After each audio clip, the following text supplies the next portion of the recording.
Everybody I got a missed call from, I'll call you back after the show. Yo. Mic check. Oh, yeah, that's not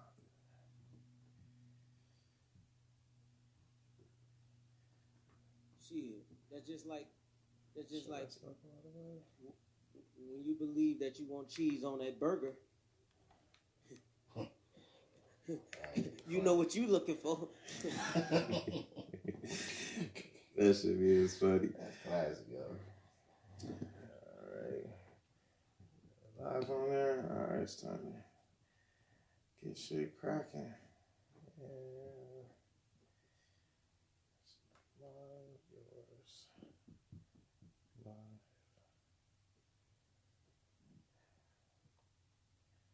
This one. Okay. 3, 2, 1. Hello, world. Thank you for tuning in. Today is December 18th, 2019. We have much to discuss with Cris the Boss.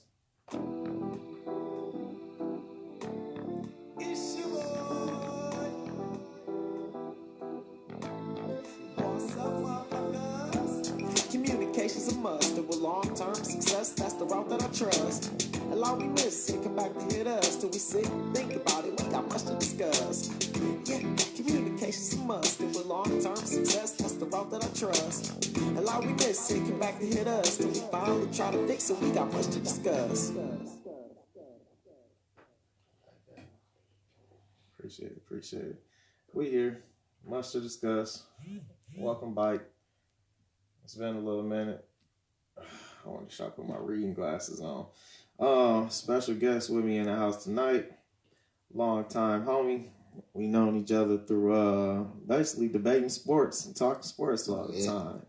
Finally got the link up with him in person. Came through to fuck with me. Show love for the show. Chris Lawrence, everybody. Thanks for having me, man. For sure, man. How you doing today? Not bad, man. Today was a pretty solid day. Just work, you know. Same old. Just trying to stay out the way. How about you? Hey, man, can't complain. Complaining only slow me down. Right. Yeah, trying to definitely got to stay out the way. Well, if it don't include positivity, right. Yeah, I'm definitely staying away from that shit. But yeah, man, just trying to keep my mental together. Right. And then, oh shit, we got the viewers commenting already. Tell them guys, what do you say? Hey, Carmen, tell them guys to block up front, son. And my coach that Will's nigga Calvin funny, man. I got some stories, boy. What up, Calvin? What's good, everybody? We got Sapphire. We got Mac. What's good? Cameo. What's good? Trey. Calvin. Let me see. Mike. Whitney. What's good? Facebook Live, Instagram Live. Shout out to everybody who be following through those social media outlets. But what's on top of your mind today, brother? You I know the Ravens gotta be. They hot. Well, you know, they hot. What's their win streak right now? Like 9? We 11 and the win streak is 9, I believe. 9-game win streak. 11-2 as we speak. Saturday, you know, like I said, we're going to Cleveland, get the dub. I'm gonna be there in attendance, you know. Oh shit. You know, so hopefully, everything go the same. We get another win, you know. Yeah. And you said you attended how many games? So far, this gonna be my 4th Ravens game that I've been to. The last time the Ravens came to Detroit was about 5 years ago, and I couldn't make that one. I was mad about that one because I was gonna get my friends together, so it'd have been more, enjoyable win. Yeah, we did win that game, but it's all good, man. Hopefully they put Hopefully they put us on the roster. I mean the schedule next year, so they can come to Detroit. Man, I disrespect the Lions, Disrespect how y'all gonna come with like some signs or something? Disrespect? Nah, I'm just saying, we gonna get that win, right? I'm just saying, you see what Lamar been doing, so. Yeah, it's possible y'all can get that. With us, ain't no telling. Well, we gonna make some changes in the off season. I hope. Hey, question: how long was Caldwell our coach over with Detroit? Caldwell was our coach for about, I want to say 2. It wasn't long. I want to say 2 years. I want to say 2 years. Yeah, they didn't even give him a shot though. I ain't. That's my honest opinion. They didn't give him a shot, man. They put too much on him, and it was just it all looked bad for him, because he was our offensive coach for about I want to say 3 years, but Flacco, I want to say when we won that Super Bowl, he was there. Yeah. And that's when the offense looked decent because we had Anquan Bolden, Ray Rice before, he had a little elevator incident. Yeah. And Ray Rice is my dog before that shit, man. He was cold. He was cold. That's my dog before that shit, man. He was cold, man. And even back then, I feel like the game plan, when it come to our game plan, all we did was get a mobile quarterback. And it just strengthened our. I've been waiting for this for years, man. My people, they'll tell you, man. I've been on the bad side of the Ravens and the good side, man. I've been waiting for this, so I'm just taking it all in, and just like I said, if we get there, we get there, man. But I'm gonna be a fan regardless, man. Damn, man. See, I'm thinking Caldwell was there, and it was in Detroit, like between 4 to 5 years and shit like that. It may have been though. Damn, I ain't know it was like. It may have been. I'm gonna have to look it up. It may have been, but like like I said, I don't think that gave him a chance. And then once the Jim Bob Cooter dude came in, they trying to make him look like a genius. But I mean, shit, that didn't equate to nothing really. I don't know, man. It's hard to, they already don't give us a chance, you know what I'm saying? But yeah. See, I brought up Caldwell because I felt like, people are already giving Patricia heat. Yeah. You know what I'm saying? Like, he ain't been, I'm like, damn, this only his second season. Like, damn, can he get time to, get the roster he want? You know what I'm saying? It's only been 2 years, but if Caldwell ain't been there that long, then shit, I really can't. You know what, man? On some real stuff, man, I'm gonna be real with you. For them to get Patricia and expect, okay, I'm not gonna say they're gonna expect a 10-5 season or 10-6 season, but it kind of they showed some progress, but at the same time they showed they showed a decline because. I don't know if you're a Lions fan, but every year they start out good. The first 3 to 4 games, the Lions, they locking shit down. Stafford, you know what I'm saying? He airing the ball, but it sounds like a trend in Detroit. Man, I don't know. And for him, he's a defensive minded coach. So it was a couple times where I was like, okay, well maybe they're gonna try to rebuild the team to be a defensive led team, and so 2 years. I say, they need more help, man. They need more, Yeah. I can see the progression because now they got Kerryon Johnson. He look like he gonna be solid if he stay healthy. They got the Hawkinson dude. I just think that they need another just, what I'm saying, one of those players that you just, that's going to be nice. Yeah.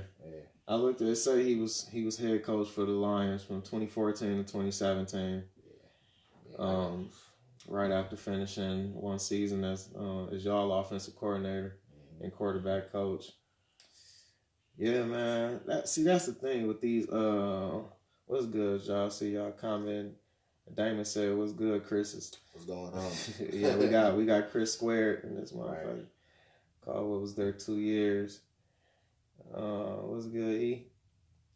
Detroit was like us when we scrimmaged before the last season. Like, man, Detroit go get it together. I don't know which Detroit team go get it together first though.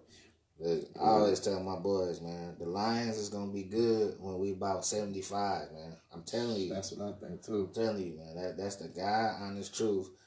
You know, it's hard to face, man. It's hard to face as a dying fan. You know, it's hard to face that. Yeah, man. It start with these. It start from the top, man. These front offices, man. Look, I talk to my dad about it all the time. The Fords, man, they got bad luck. Man. It's just something about them, man, from back in the day. Like, I ain't born from back in the day, but it's something that, you know, just the NFL do not like Detroit, man. Yeah. They don't like us. Oh, like man. us, man. You know, it's just... Damn, do we ever have a Super Bowl appearance? I believe I won one, if I ain't mistaken. I won one a long time ago. Like, you know, before our moms was born, you know, a long time ago. Yeah, it was back when football first started. They was wearing first, leather helmets. Back when everybody, back when it was just a couple teams that was good, you know. Yeah, I believe they won one though. Now, speaking of like back when it was like only just a few teams being good, like it put me in the mindset of thinking about how we so quick to compare athletes from different eras. Right. You know, think back then it wasn't as many teams, professional teams. Right. And like the NBA or the NFL. Like when Bill Russell, for example, was dominating. It was like 8 teams in the league. Right. And you know, and it was like no competition. Yeah. You gotta play what's in front of you, but right. When you compare like legacies, records and all that to today's day and age when we went through generation after generation of watching those before us and wanting to do better and doing better. Right. And then comparing with what people like LeBron is doing today compared to like Russell and Chamberlain back then, it's like, man, you can only do eras, man. Right.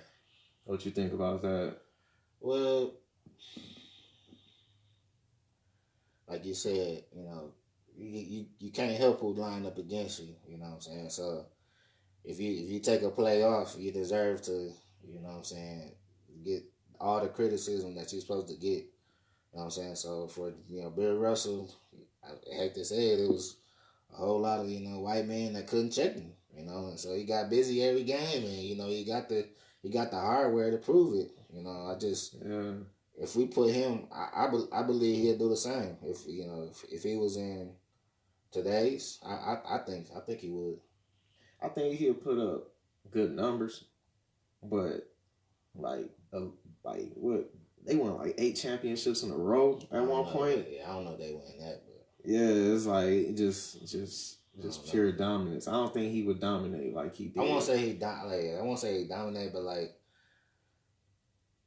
they would be a game plan, but at the same time, I think he'll still get busy down there.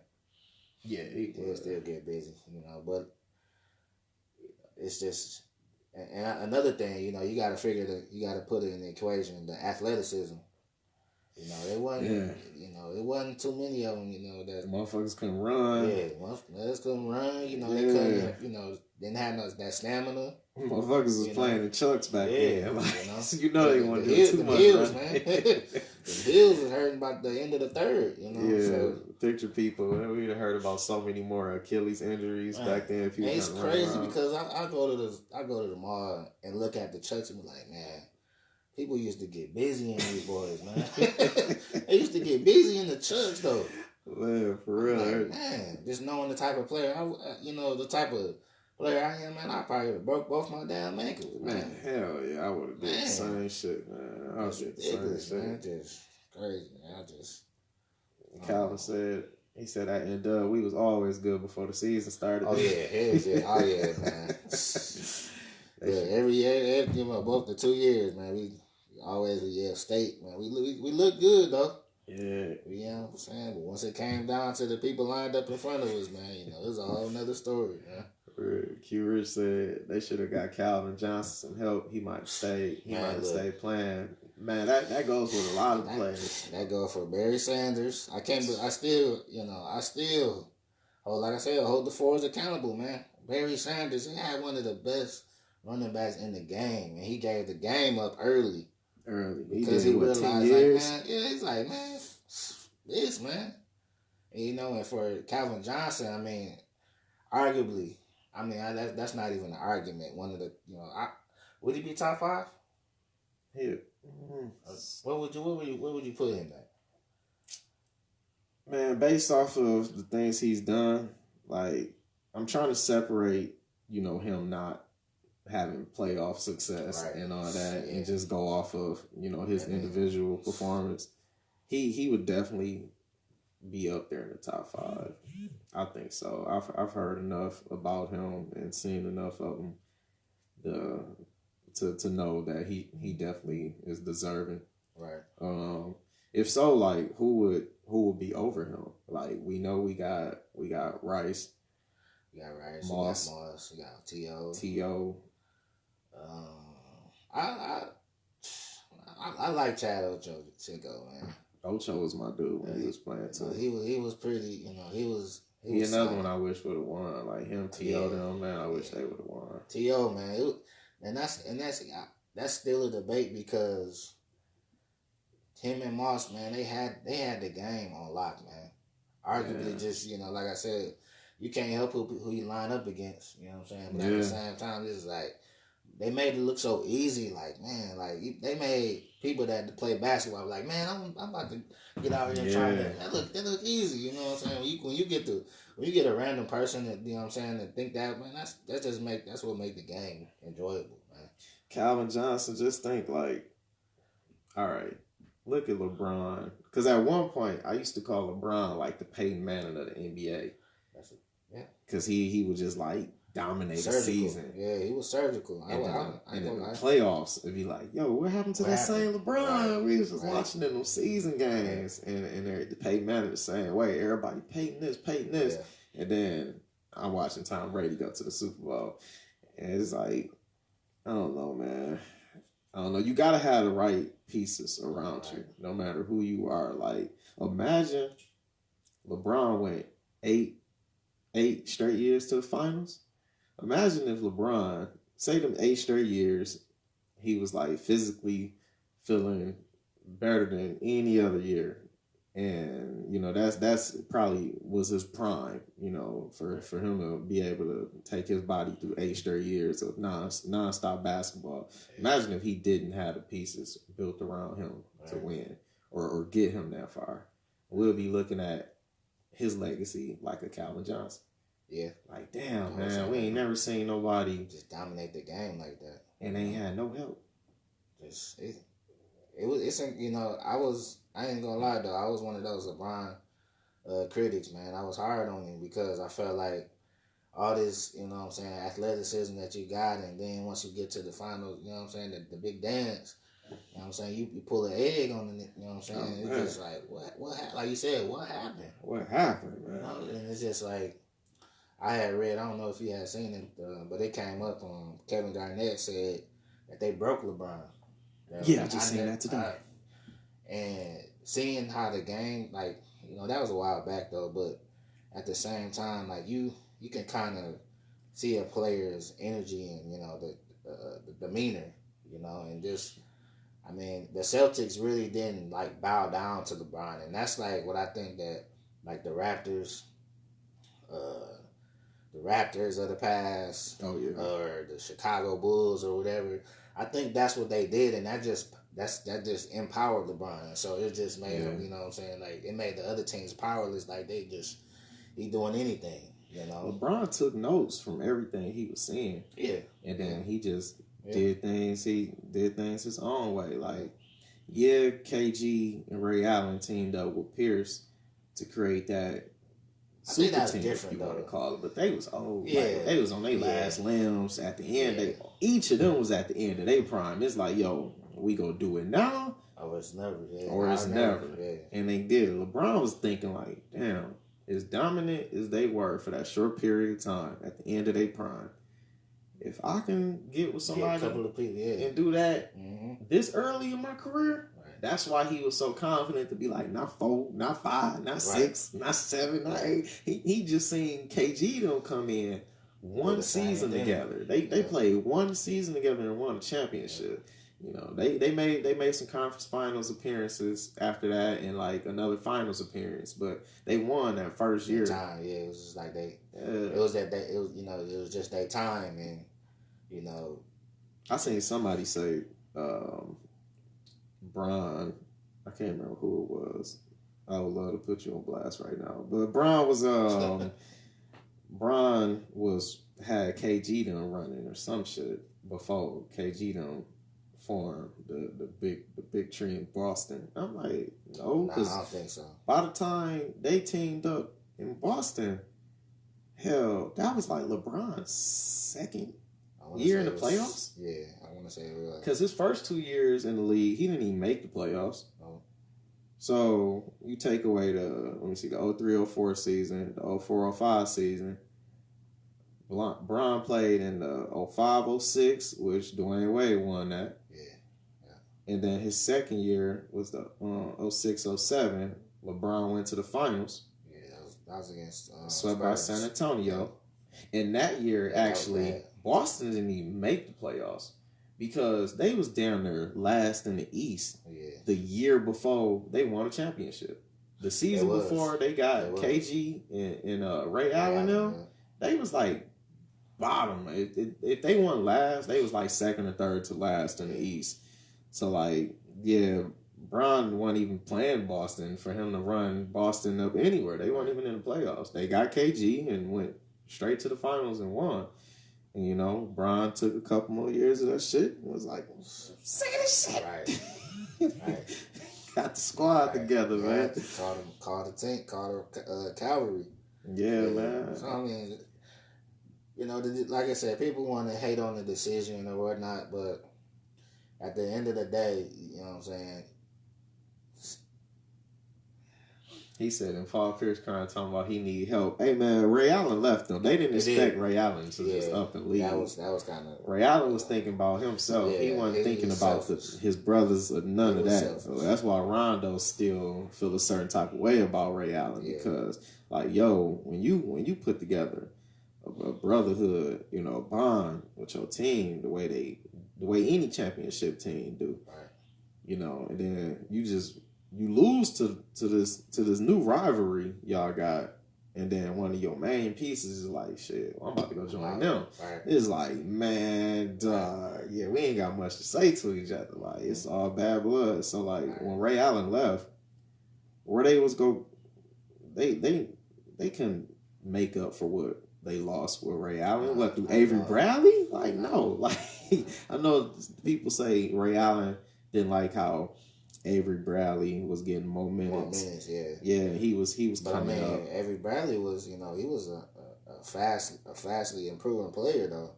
So, you know what I'm saying? He earned those minutes. You know, I'm not saying he on the same caliber as Ray Allen, but you know what I'm saying? He earned this time on the floor, but hell yeah. I just feel like, you know, Ray Allen, you know, he was at a position in his career where, you know, he can, you know, pick up and leave and, you know, be like, throw the middle finger up, you know. It worked for him, though. It did. It worked for him, though, because he ended up coming to Miami hitting, like, arguably one of the greatest shots ever. That series was amazing. Like, cause, man, I thought that shit was over. I ain't gonna. That series was amazing, man. I just, seeing the Spurs at the top of their game, like, I ain't never think the Spurs would be how they kind of like trying to find their identity. I know you're a Spurs fan, but it's kind of sad to see the Spurs like this, man. Because you know I'm used to them just dominating the game, you know, and it's just I hope they can just I don't know if you know Popovich leaving is the key or I don't know what it is, but man, it's just I would like to see the Spurs on top again, man. Yeah, it's good when the Spurs winning. I think being a Pistons fan, seeing them perform so badly over the years after making 6 straight conference finals, I feel like it's fucked up to say, but I'm kind of prepared for the Spurs to go through this phase too. Yeah, but because I've been saying for years, like yeah, we need to we need to improve, make trades or something, or go out and look for certain people to sign in the offseason. Yeah, I know the Spurs aren't known for doing that. We're known for finding gems. Like a second, like a gem out the second round, deep in the second round type shit, where who nobody in the league scouted, and then making them come up from nothing on some Ginobili shit. Right. But man, over the years, man, I say it's been a lot of talk about this past decade, so I'm gonna stick to that. This past decade, man, we've been seeing the league evolve like a mug, man. And for the Spurs, not to Kawhi was a part of that plan. Yeah, a part of that. He was. I saw they didn't really know exactly how to handle that. Like not even just with how they handled Kawhi's health, but when they start going to acquire people like LaMarcus Aldridge, Rudy Gay, I knew like, okay, y'all don't give a fucking away. Yeah, Lamar got Rudy Aldridge is, he is who he is. At first, I thought Aldridge, he was fresh off of like that Portland shit. Man, when he killed Houston, man, remember how he went off on Houston? Easy for him. Yeah. I was like, I ain't never seen LaMarcus play this good, and for the Spurs to get him. Oh man, that's the biggest move. Spurs. I think they just put the wrong players together, man. They did. None of them. The players didn't fit together.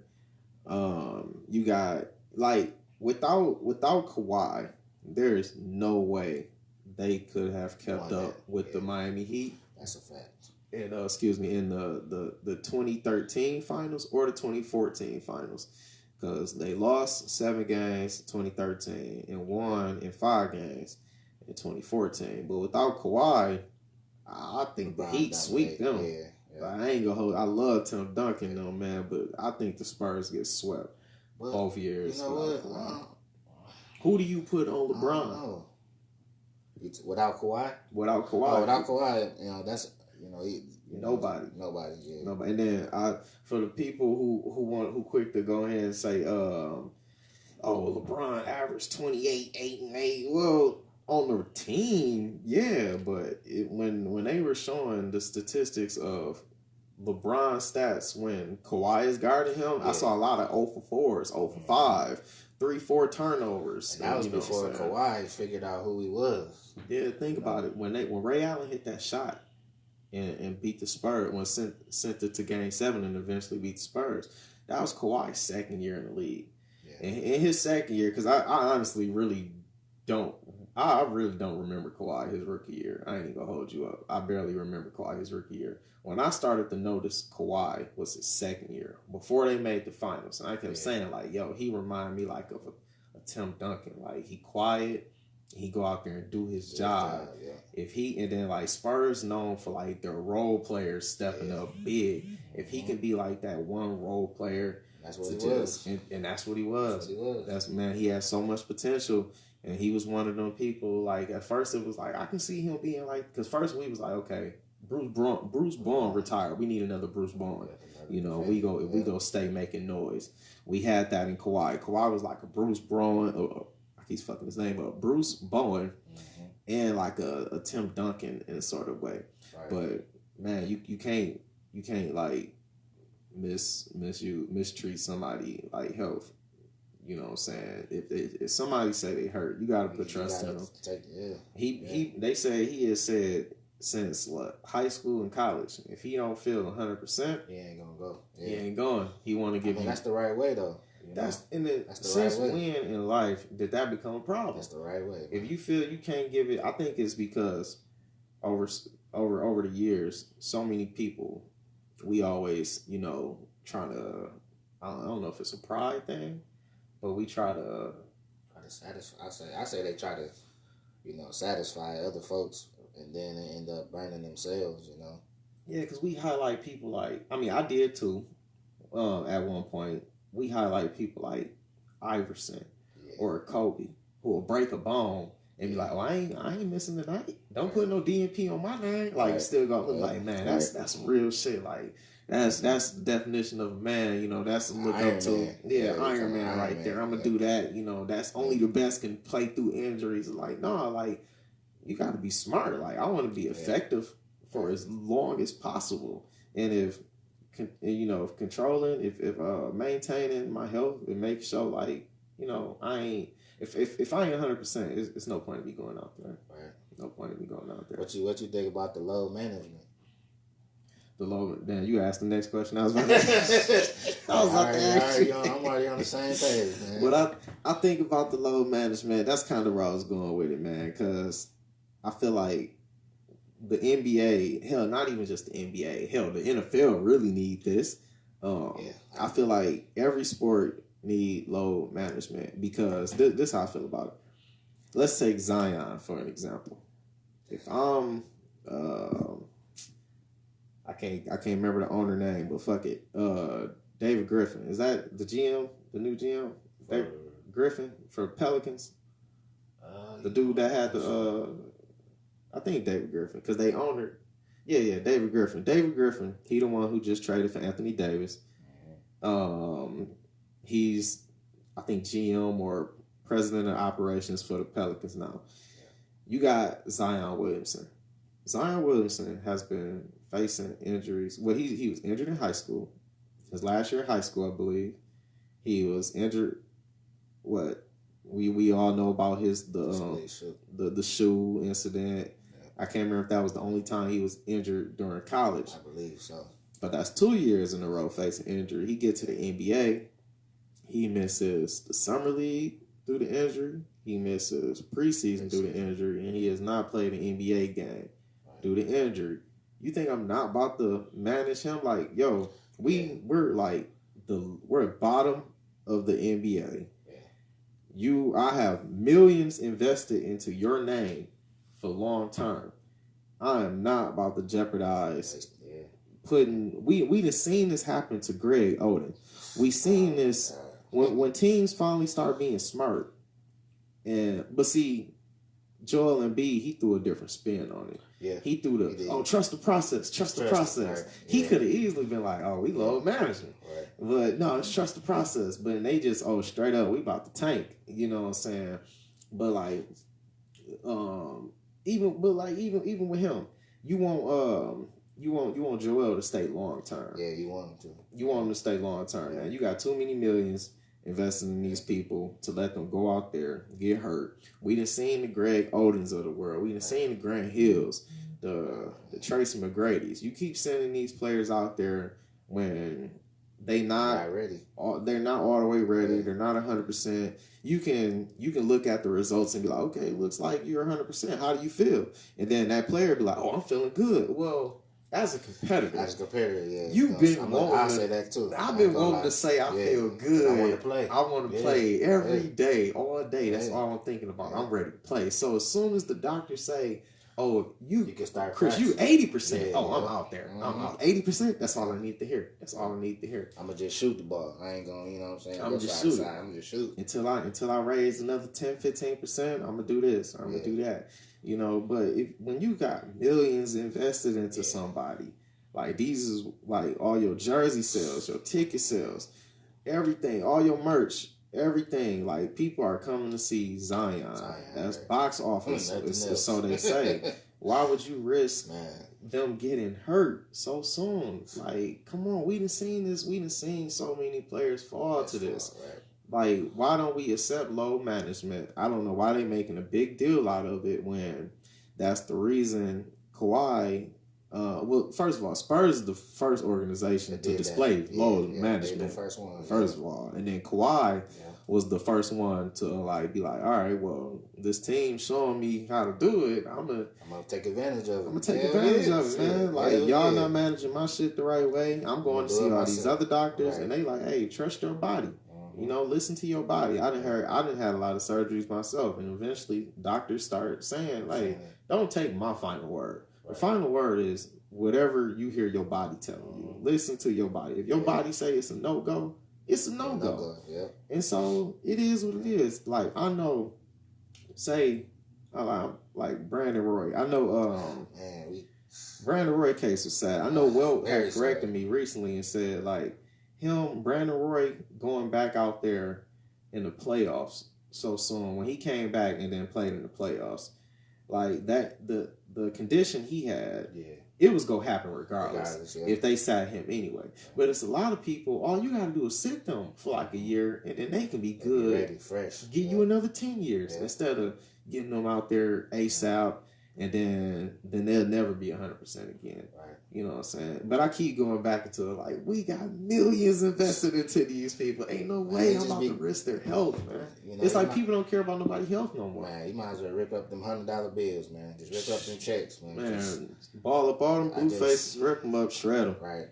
I just feel like, you know, when it comes to Zion, hopefully they handle that situation like they supposed to. And Zion handled himself like he's supposed to. And the main thing that I had with Zion was like, what position is he going to play? Yeah. And his weight was a factor. I was talking to my dad about that the other day. Like, his weight, like, he needs to, you know, that's a lot of pressure on them knees. And for him to be able to perform night in, night out, that's going to take a lot of conditioning. And I just feel like, you know, sit out this year. I don't really see them making no noise like that. So it ain't no point of trying to come in and average 10 or 15 points, you know, in the season. You know, once the season over with, you know. It's over with. So just, you know, practice, get the chemistry with the guys when you can, and, you know, wait till next season. You know, who knows? I might pop off with another superstar on the team and be able to figure it out. But, you know, let's say, like, as far as that load management goes, just, you know, the league is kind of frowning on it, but at the same time, it's protecting the players, you know, and we want to see the players play, but at the same time, you know, I'm not about to go on the court and I just severely sprain my ankle, and the doc told me, oh yeah, you about a week and you'll be able, you know what I'm saying? I'm not, you know, you just, like you said, trust your body, and I don't think that the organization take that into consideration unless you got a broken bone or tore your ACL or you Steph Curry or one of them type of players. They don't take that, you know, it killed me, man. And, you know, another, like, one of the issues was them prime time games is when they was doing it, and so they felt like, dang, well, that's affecting the tickets. Like, you got people coming to see LeBron, and then y'all not playing. It's like, I want my money back. I'm gonna go down on the court and get my money back from somebody. See, I think stuff like that can be fixed. Like, you can reimburse them with a free ticket at a later show. You know LeBron will show up too. Right. You know what I'm saying? Or just keep giving them a free ticket until they get to see LeBron. Right. You know, that's how I look at it. Reuse that ticket. Reuse that ticket. Just reuse that ticket. Come back. Hey, I understand. You came. Hey, you saved up. You brought your family out here tonight to see this player, and they didn't show up. Come back when they do. Like, shit, simple as that. It's as simple as that. And then one of them players said something recently about load management. I can't remember who it was. They were saying like people like Kawhi and Zion, when you load management, you know, with the games, you're not playing. Fans paid to come see you. You should go out there and before the game start, halftime, and end of the game, autographs and pictures. I agree. Any fan that wanted. I agree. Any fan that wanted. Something, man. Something. You got to be giving them something. Like, it's rare you see players just stopping to just give nonstop autographs, like, either before, especially halftime, and then at the end of the game. But a player who ain't, hey, you ain't broke no sweat tonight. Right. You know what I'm saying? Just like you over there giving your team support from the bench. Hey, it's other ways you can. It's other ways you can make that money worth, man, and go out there take pictures for all the fans who. Hey, you know what? I came out tonight, got a picture with Kawhi Leonard. I didn't expect that. Right. Like, he started taking pictures with everybody. You know, that'll be what a fan. That'll be what's up. Fans will be pleased. Right. You know, autographs, pictures. Y'all straight and get a free ticket to come back and see that player when they actually on the floor. Right. you know. But I like load management, man. I think I'm all for protecting someone's health long term, Right. keeping them. If this is what this person has trained and prepped to like be great at in their life, I'm not about to like Risk that. risk that just because their health is holding them back. Like, hey, if all we got to do is manage their health and still see them perform at their best long term, then shit, I'm all for that. I always say, man, them ACLs, man. That's. I talked to one of my friends. He a personal trainer, but that ACL, that's a 2-year injury. Like you cannot get the surgery, rehab, practice, and then play that following season. That's what messed up Derrick Rose. Yes. That's what messed up Derrick Rose. Yeah. And he arguably would have, you know what I'm saying? What we see now is just a half a shell of him. Yeah. But, oh man, D Rose, 3 straight years, man. Man, it was just like, oh my God, man. I'm not a Chicago Bulls fan, but at the same time, it's like I felt they pain. D Rose, he said recently if he would have got low managed in Chicago, he was straight. He said I would have never left. Yeah, he said he never he left. still been there. I stayed. He felt like, honestly, I think that, you know, and I can't. That's not his fault, you know, his injuries, but he felt like, dang, you know, I let them down, and I know they frowning upon me, so I gotta kind of just save face and get a new scenery, and that's what he had to. I don't blame him for doing that. Yeah, I don't blame him for moving on, you know, and it just like you said, man, he arguably would have been, you know, a top guard in the league now with that athleticism that he had, you know. Because remember when he was on that MVP role, shit, oh my God, he was in debate with like Westbrook. People was putting him over Westbrook at the time because he came in with like a year before Westbrook or the same year or some shit. I believe he came. If it wasn't the year before. It was maybe a year before they came, and then it was like, man, he was oh my God, man, and then it's sad seeing players at like generational talents we never get to see them at their full potential. Right. Like man, I was hyped ready to see Greg Oden when he came to the league, and just think about this squad. If we could have potentially had a Damian Lillard, Brandon Roy, Nicholas Batum, LaMarcus Aldridge, and Greg Oden starting 5. Man, that would have been been crazy. That 5 would have been so nice, man. Yeah. Brandon Roy and Greg Oden just couldn't stay healthy, man. Brandon Roy his knees was bad since high school though. So like you said, it was eventually, you know what I'm saying, gonna get to the point where it's at now. Yeah. And you know, like you said, it's just man. It's just like, dang, man, what if? You know, and luckily, like, Melo didn't really sustain any serious injuries, but at the same time, I felt like I ain't gonna say he got cheated, but, like, I don't know, man, because, like, now it's like Melo, you know what I'm saying? I don't want to say he got something to prove now, but, like, we seen the best Melo in Denver. That's the best Melo we gonna ever see. Yeah, that's the best. And like now, what we gonna get is, you know, Melo just trying to get some buckets, man. That's it. Get that little check, you know. Now that Lala off of power, you know what I'm saying. Yeah. He got to hold up his end. Now she been holding up for the past like 4 or 5 seasons. I heard she on that Shy. I think the Shy or something like that now. Yep. So. I wonder, that's because when he had that game in Chicago when he was balling, and she was like front row or something like that. They let her off the set to come to his game. Yeah. The Shy. Yeah. So yeah, I don't even think Melo should be like trying to prove nothing to like any of the daughters. He need to be trying to prove something to himself. Yeah, just a self acclamation for his. You know what I'm saying? Because this the like, I ain't seen him move around this well on the floor, and shit. It's been like a good 3-4 years, man. Like, I didn't see him moving around as well in OKC, nor Houston, nor his last year in New York. So it's been about a good 3-4 years since I seen Melo. Probably longer than that because he was injured before that. Like I said, man, the Denver Melo was the best Melo, man, that we ever seen. When he was battling with Kobe in the conference, that was as a fan. Like I'm not even. I love football, but I enjoy basketball too.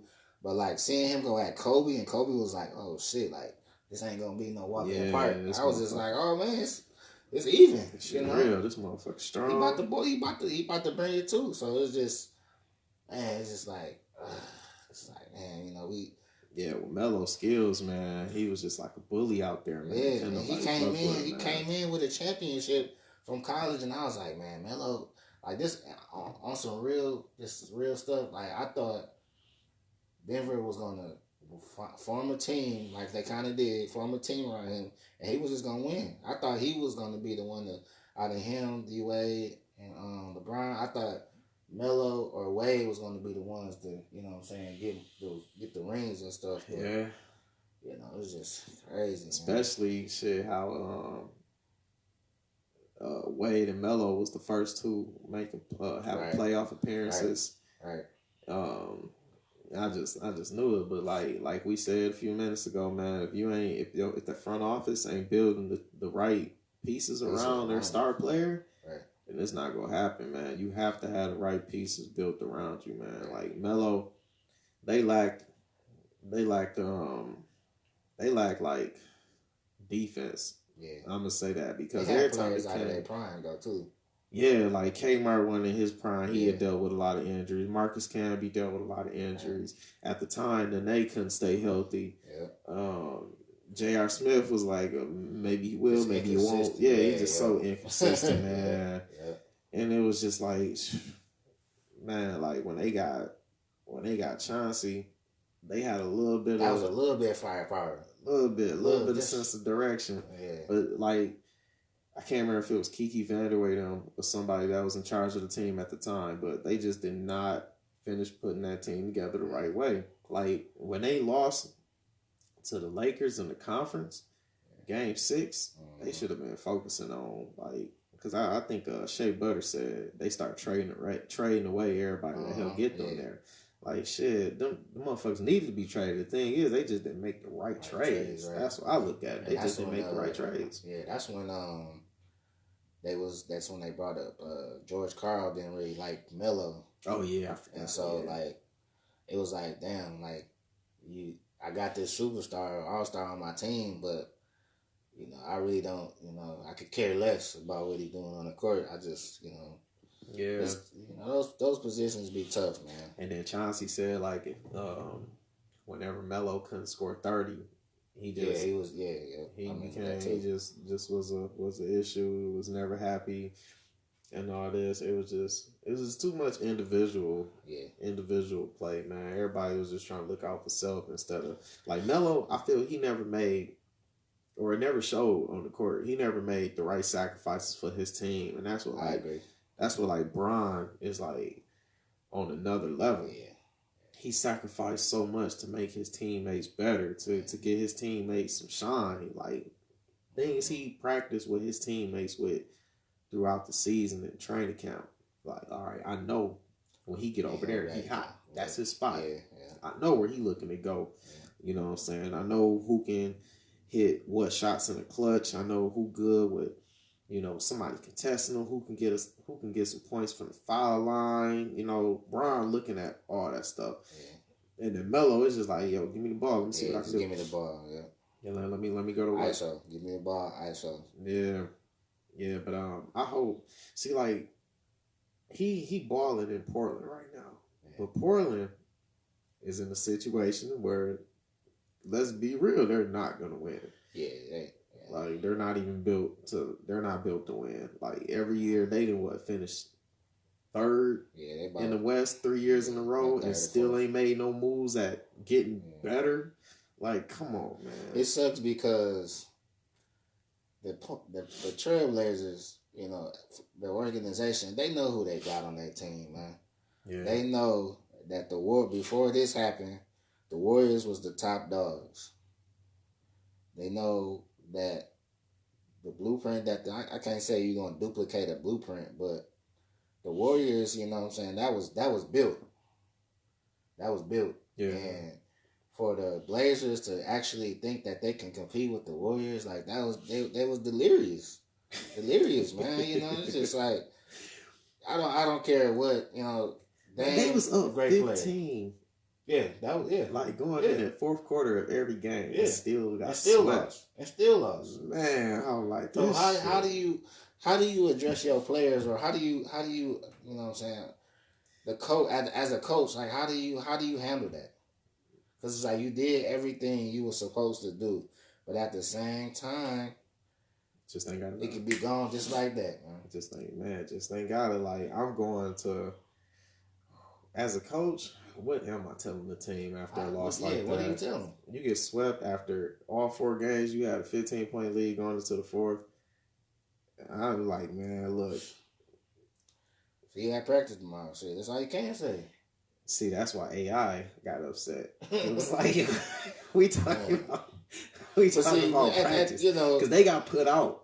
And then coach was like, look, we back at practice tomorrow. And the AI wouldn't have it. He like, look, man, you know, I'm supposed to be the franchise player. Right. We here talking about practice. At the end of the day, AI, we done lost. AI was right for what he said, man. I don't care what nobody said, man. Like, if I, at the time, I would have said the same just thing. Like with Portland, I'm looking at what trades we about to make. I ain't coming in like, look. Like I'm coming to coach like, hey, man, you know we gave it our all. We just can't. It's all about matchups, man. If you can't match up to your opponent, you're gonna lose. Like Portland, they can never match up to that team that wall they hit every year. It's like, you know, whoever put them out, they couldn't match up to them. The first round is always the easy one to get past, but you know it just sucked for them because Nurkic had broke his leg. Yeah, that was unfortunate. And you know, even with them, I don't think they had a chance. But just, you know, him and McCollum, man, that's not enough. That's not enough, man. Dame don't put enough trust into his teammates in the end, man. Yeah. I don't know if y'all see it, but in that Warriors series, hell, and in the Nuggets series, he played bad, man. Dame played so bad. And then, like, every time it come to the end where it's like, okay, Portland, if y'all just take care of the ball, make the right decision every time y'all get a possession, y'all straight. Right. Seth was lighting it up. Rodney Hood was lighting it up. Even Myers Leonard was lighting it up. What's my man? What's his name? He can ball. He wasn't giving no. Collins was. I forgot. Collins was lighting it up, and then Layman wasn't even really getting no tick. And we saw like previous games, he could light it up. Yeah. It's like, yo, at the end of the game, if Collins and Seth hot, dang, why you not giving them the ball? Right. That's my thing. Like, hot hand get the ball. Like KD them used to say it with Golden State all the time. Whoever the hottest one, that's who closing the game out. If Seth lighting the Warriors up, if Seth brother Steph can't check him, well, shit, I'm keep giving the ball to Seth. Give me the ball, yeah. I ain't seen Steph be able to fuck with his brother yet in that Portland series. But nope, they ain't got the ball at the end. I just think that, man, you know, it was hero ball because at the end of the day, you know, McCollum, you know, he's a nice player. But at the same time, I feel like Portland is Lillard's team. And so the coaches look for him to make a play. The organization look for him to make a play, and he feel that heat on him. So, and I think that's what separate teams like that from championship teams, right? Because Tim Duncan, they didn't hesitate to pass it through, like, to whoever. Like David Robinson passing the torch to Duncan passing the torch to Manu and Tim. Tim passing the torch to Kawhi. Like, none of them hesitated to pass. They like, oh, if he balling, unselfish players, they're so unselfish. Yeah. Like LeBron, think about LeBron with Kyrie. You know what I'm saying? LeBron could have been like, fuck that, this my team. Like, no, like, ain't nobody scored in like 5 minutes. Right. Give it to somebody gonna score that bitch. Yeah. Give it to Kyrie, and Kyrie scored. It's like, man, you gotta trust your teammates. Like, every championship team I've ever seen, if their superstar is playing bad, or if they get hurt, you got somebody else who will step up, man. That's why they say strength in numbers, man. Next man up. You come up, coach gonna make some adjustments, and we gonna figure this shit out.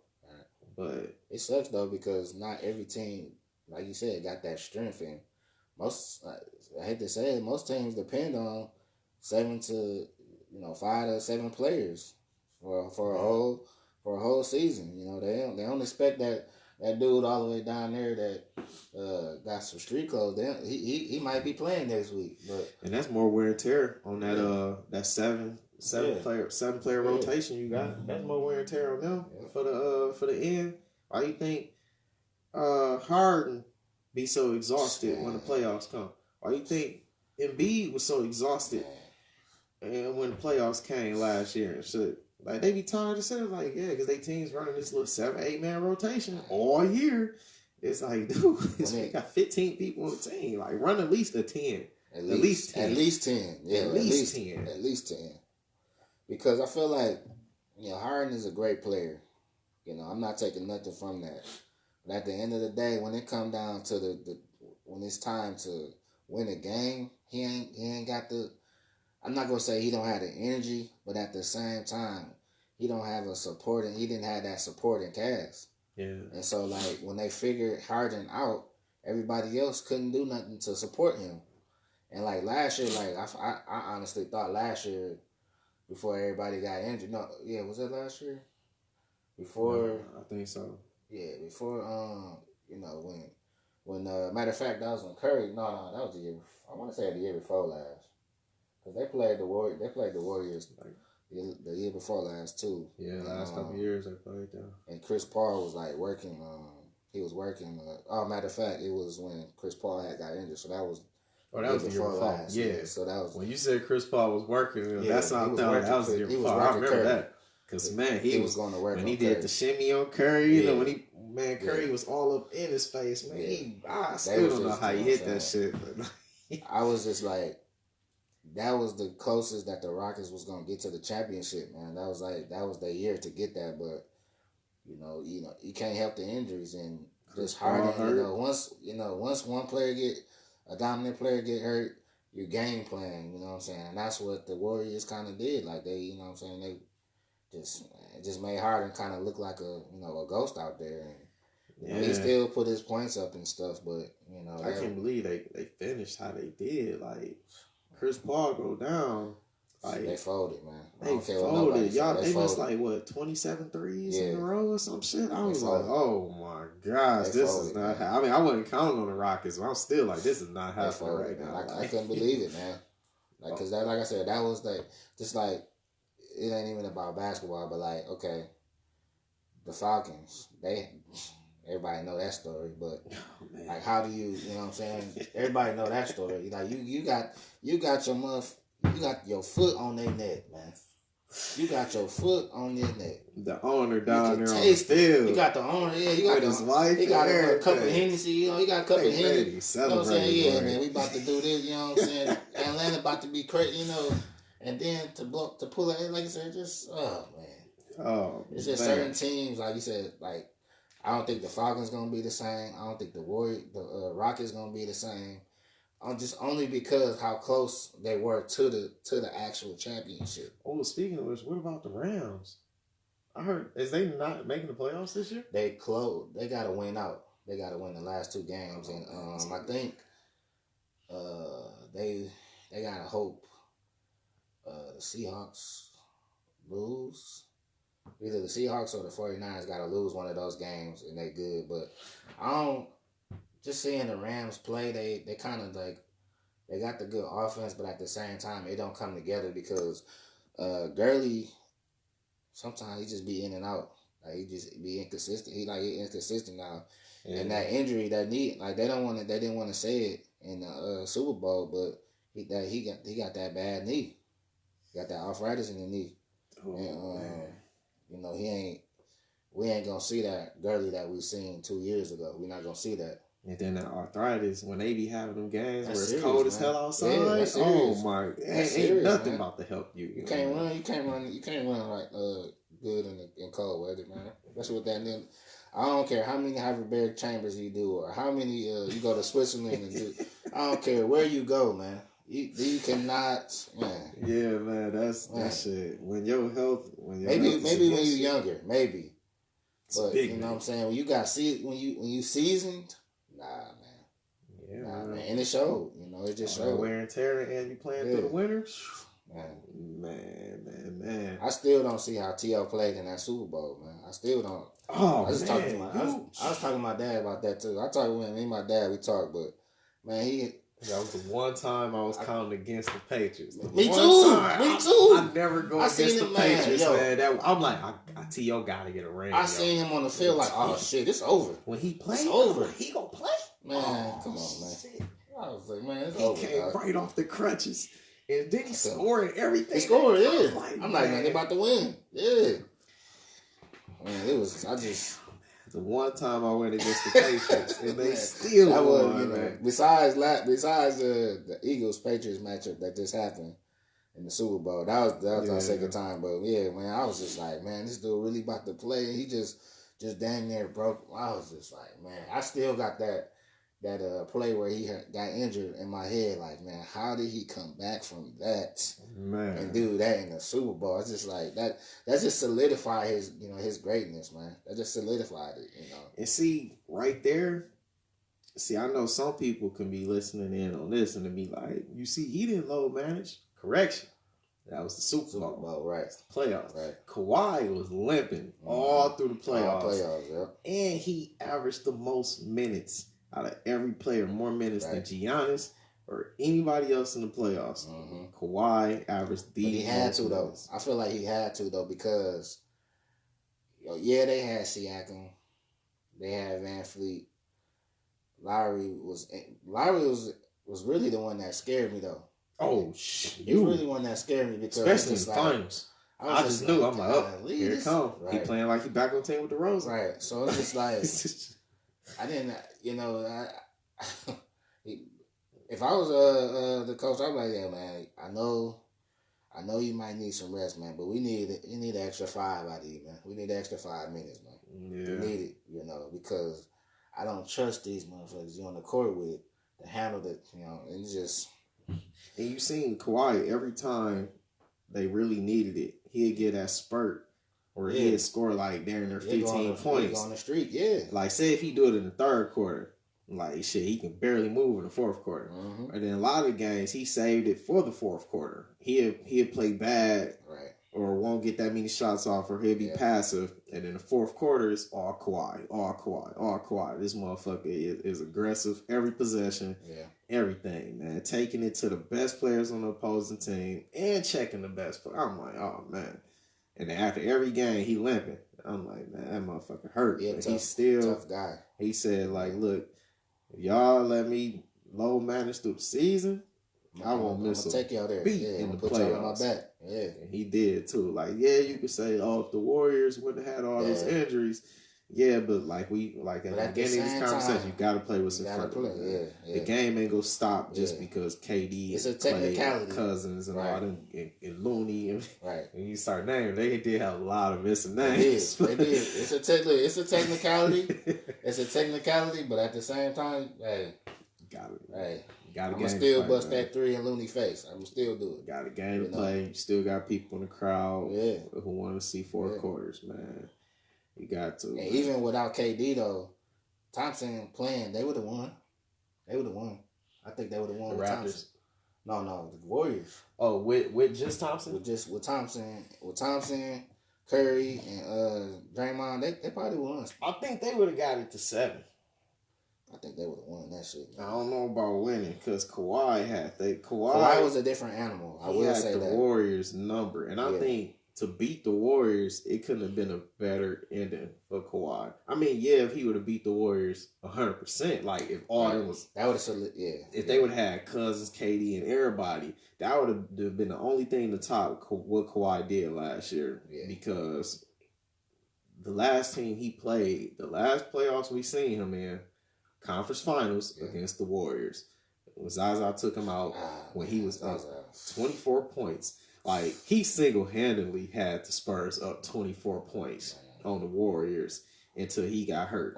Game 1 of the conference finals. That was dirty. I'll be damned if the next time we see him at his best was against the Warriors. And he was not holding up. He like, shit. Just had to prove, And they are, oh, such and such going down, such and such going down. Or what about when Zaza went under my foot and I was gone for like a year and a half? Right. Like, shit, y'all talking about KD gone, Clay gone, Looney gone. Like, shit. I'm somebody too. Exactly. I'm somebody too. Last time I played this team, shit, that's the reason why I'm not with the last team I was on no more. Because of me getting hurt with, last time I was out here. It was like, oh, he wanted to beat the Warriors bad. Man. I know he wanted to beat them so bad. Yeah. That's why I'm like, he ain't about to hold up, man. We just need people like Lowry. I'm glad Siakam stepped up the way he did, and Van Vliet. Yeah. Siakam and Van Vliet. That was the top two. Yeah, Lowry, man, definitely. Like I said, it was crazy because, like you said, Lowry's starting to play like he was DeRozan again. So it's just like, oh my God. Yeah, man, that shit. Luckily, Siakam, he came through, and Van Vliet. It was just, I just think that confidence is real huge when it comes to those type of games, and you you can't be, you know what I'm saying, that person in front of you, you could down. That's the boost to you, and that's the boost to your emotion, your energy, and all that, man. You need that. Yeah. And I just, man, it was crazy because I had went to Toronto that this past summer. And I was just like, man, going there just made it so much better. It was like, man, it was just. Oh, you went after they won? Yeah, I had went in August. Man. That shit it was just, cause I had bought a Kawhi jersey and everything, man. It was just so. I enjoyed the trip more just because they won. How long was you there? I was there for just the first weekend of August. It was a caravan. I don't know if you heard it. I had been posting it in the group. I don't know if nobody had paying attention, but yeah, it's like the first weekend of August. And you said y'all was doing what out there? It's like a Caribbean festival, it started Thursday. It started that Thursday. Yeah, and then it goes until the second week of August, and it's basically like a festival. It was a parade, like a Caribbean parade, the parade was like a Mardi Gras type parade. Type thing. They had a nice events and stuff. See, I ain't never been outside the country. Is that the only time you've been outside the U.S.? Yeah. That's the only time. Yeah. That's a dope experience, man. It was definitely an experience, and just getting out there, the people, man. Toronto is a nice city. Like it's a lot of folks that I don't know. I won't say it's a lot of folks, but like people when they talk about Canada, they mention Toronto. Like that's a nice city, a welcoming city. The people there are nice and stuff. And it looks like it's real diverse too. Like you see people all type of backgrounds, all in Toronto. Mm-hmm. They got everybody there. Yep. Yeah, it's watching that championship experience, like that whole process with the Raptors. It made me want to visit there even more because I never thought about visiting like Toronto. Right. I wanted to visit other countries, but not. I feel like I want to visit them more sooner now than before. Like seeing how the people is, everybody's so nice. Just you rarely run into rude people. Right, exactly. Yep. I want to experience that. We ran into folks that was from the States, and they actually said that even though they were in the States, they felt like they got a better life in Canada because of certain things. And I'm just like, well, what do you mean? Like, one guy said, well, for one, their health care and the cost, like their living, situation, like it's just they say it's more suitable. I'm not saying that you got to be rich to be there, but he just said that it was more suitable, and it's just the whole field, man. It felt like I was just out of body experience, and it was enjoyed. I enjoyed it, man. Shea Butter said something when he was on the show about living in Canada to utilize their free health care. Mm-hmm. He called it the cheat code. It is though. Shit, it is. If you think about it, I mean, we paying for our insurance here. Oh yeah, they getting on my nerves. That shit. We paying for our insurance here, and over there you ain't even gotta sweat because you're gonna be okay. You break your leg, you ain't gotta worry about paying thousands of dollars to get your leg, your knee replaced. You know what I'm saying? Yeah. You know, that's a carefree. You know. I mean, that's how it should be. Like, I think so. Cause like that's nature, like human nature. Like injuries and illnesses, they're gonna happen. To regular people. To regular people, they're gonna happen. Like, why should we be at fault? You know, because we can't afford to pay for, like, if I get a broken bone or something, like, and that's, I should not get it treated all because I couldn't afford it. Right. Like, I got a fucking broken leg, like, or a broken hand or something, like. I gotta have somebody put my leg in the splint at the crib. Yeah, like, come on, man, that shit, man, it's just crazy, man. It's like, where's the harm in, like, going that route over here in the U.S.? Like, what, do they feel like these doctors won't get paid or something? Yeah, like, that's exactly what it is. I mean, they coming up with the money to do all this other shit that we don't need. That's exactly what it is, man. Like, we just put, like, man, I want to say 30 million. How much did I heard former Mayor Karen Weaver talking about it. I want to say, I don't want to over exaggerate, but I want to say she said like 30 million into these new streets. We just got did, like DuPont and all that, and the streets downtown. So I started thinking about it. I'm like, damn, like, now somebody, if anybody watching, correct me if I'm wrong, I think it was 30 million, but damn, like, couldn't these schools use that? Exactly. To reopen? Like, that's the first thing I thought about. Like, why did we not think about that? We can reopen. 30 million? You know what we can do if we budget and to think about, all right, what needs to be handled to get these schools back open? Right. And what, as far as, like, getting the resources to teach them the things they need to know. Right. We don't need to overspend on shit that's unnecessary. Yeah. You know what I'm saying? Let's focus on getting the things we need to fix these schools and have the resources for the youth, kids, any piece of the youth to get out here and learn.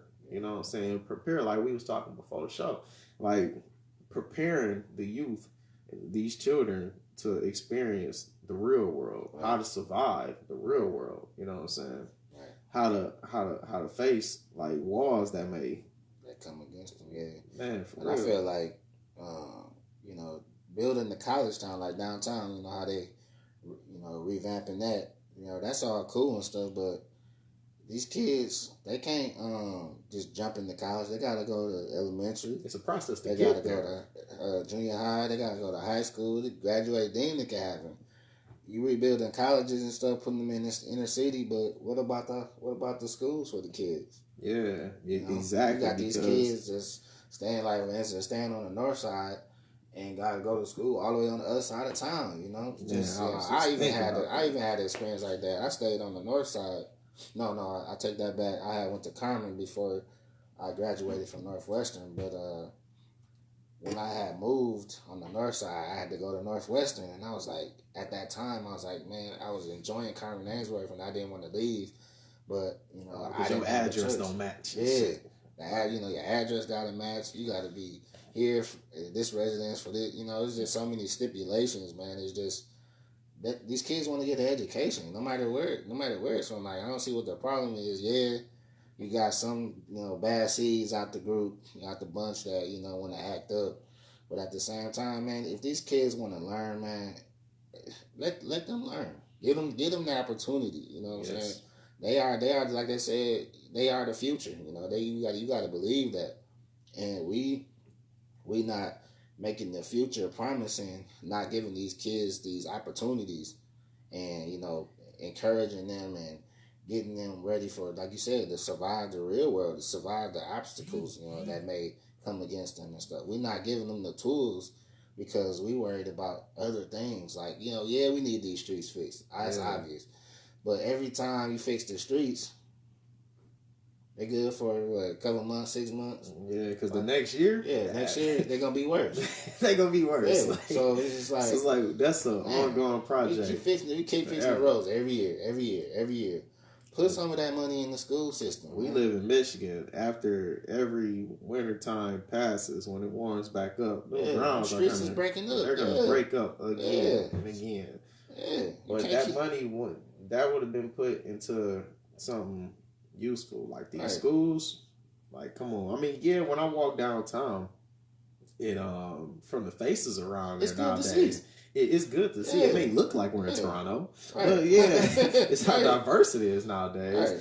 But like you said, like you got people on the north side, on the south end. Like, how do we get to that position? Like, I see a lot of foreigners, or people who's just not from Michigan, not from here, going to them schools. Yeah, they found something that's good. But how do people from the city get to places like that, downtown and stuff like that? Like, y'all be? I think they cheating our own city out of opportunities, man. Because like you said, you got the foreigners coming from out. You got not even foreigners, but kids from out of state coming to downtown Michigan to go to college, or downtown to go to or whatever. Whereas the person that really want to go to school in Flint, Michigan, they can't even do it because they ain't got the money. But they ain't got the opportunity. There's opportunities for you to be able to attend college and stuff like that. But not everybody want to pay for school.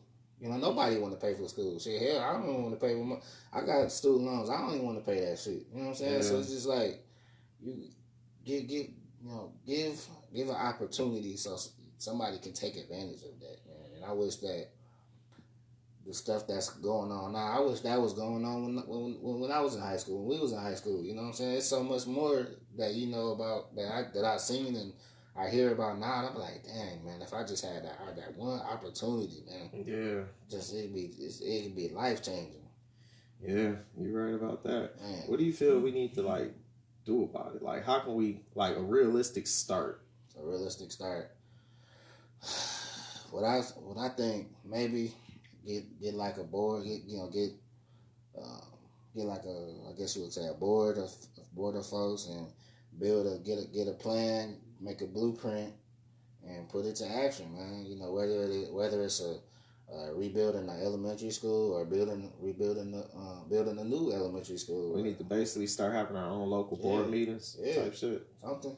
Yeah. Something. I mean, if nobody gonna put the money into it, I'm not saying that we got money, out the wazoo in there, but if we can't get, people to put money, we gotta, have a vision and have people believe in us and make them want to, like, okay, I don't mind putting my such and such money into this because I know that it's gonna grow. It's gonna grow. I don't mind, dealing with we need this, we need such amount of money for this for the kids, or what I'm saying, we need just we need somebody to believe.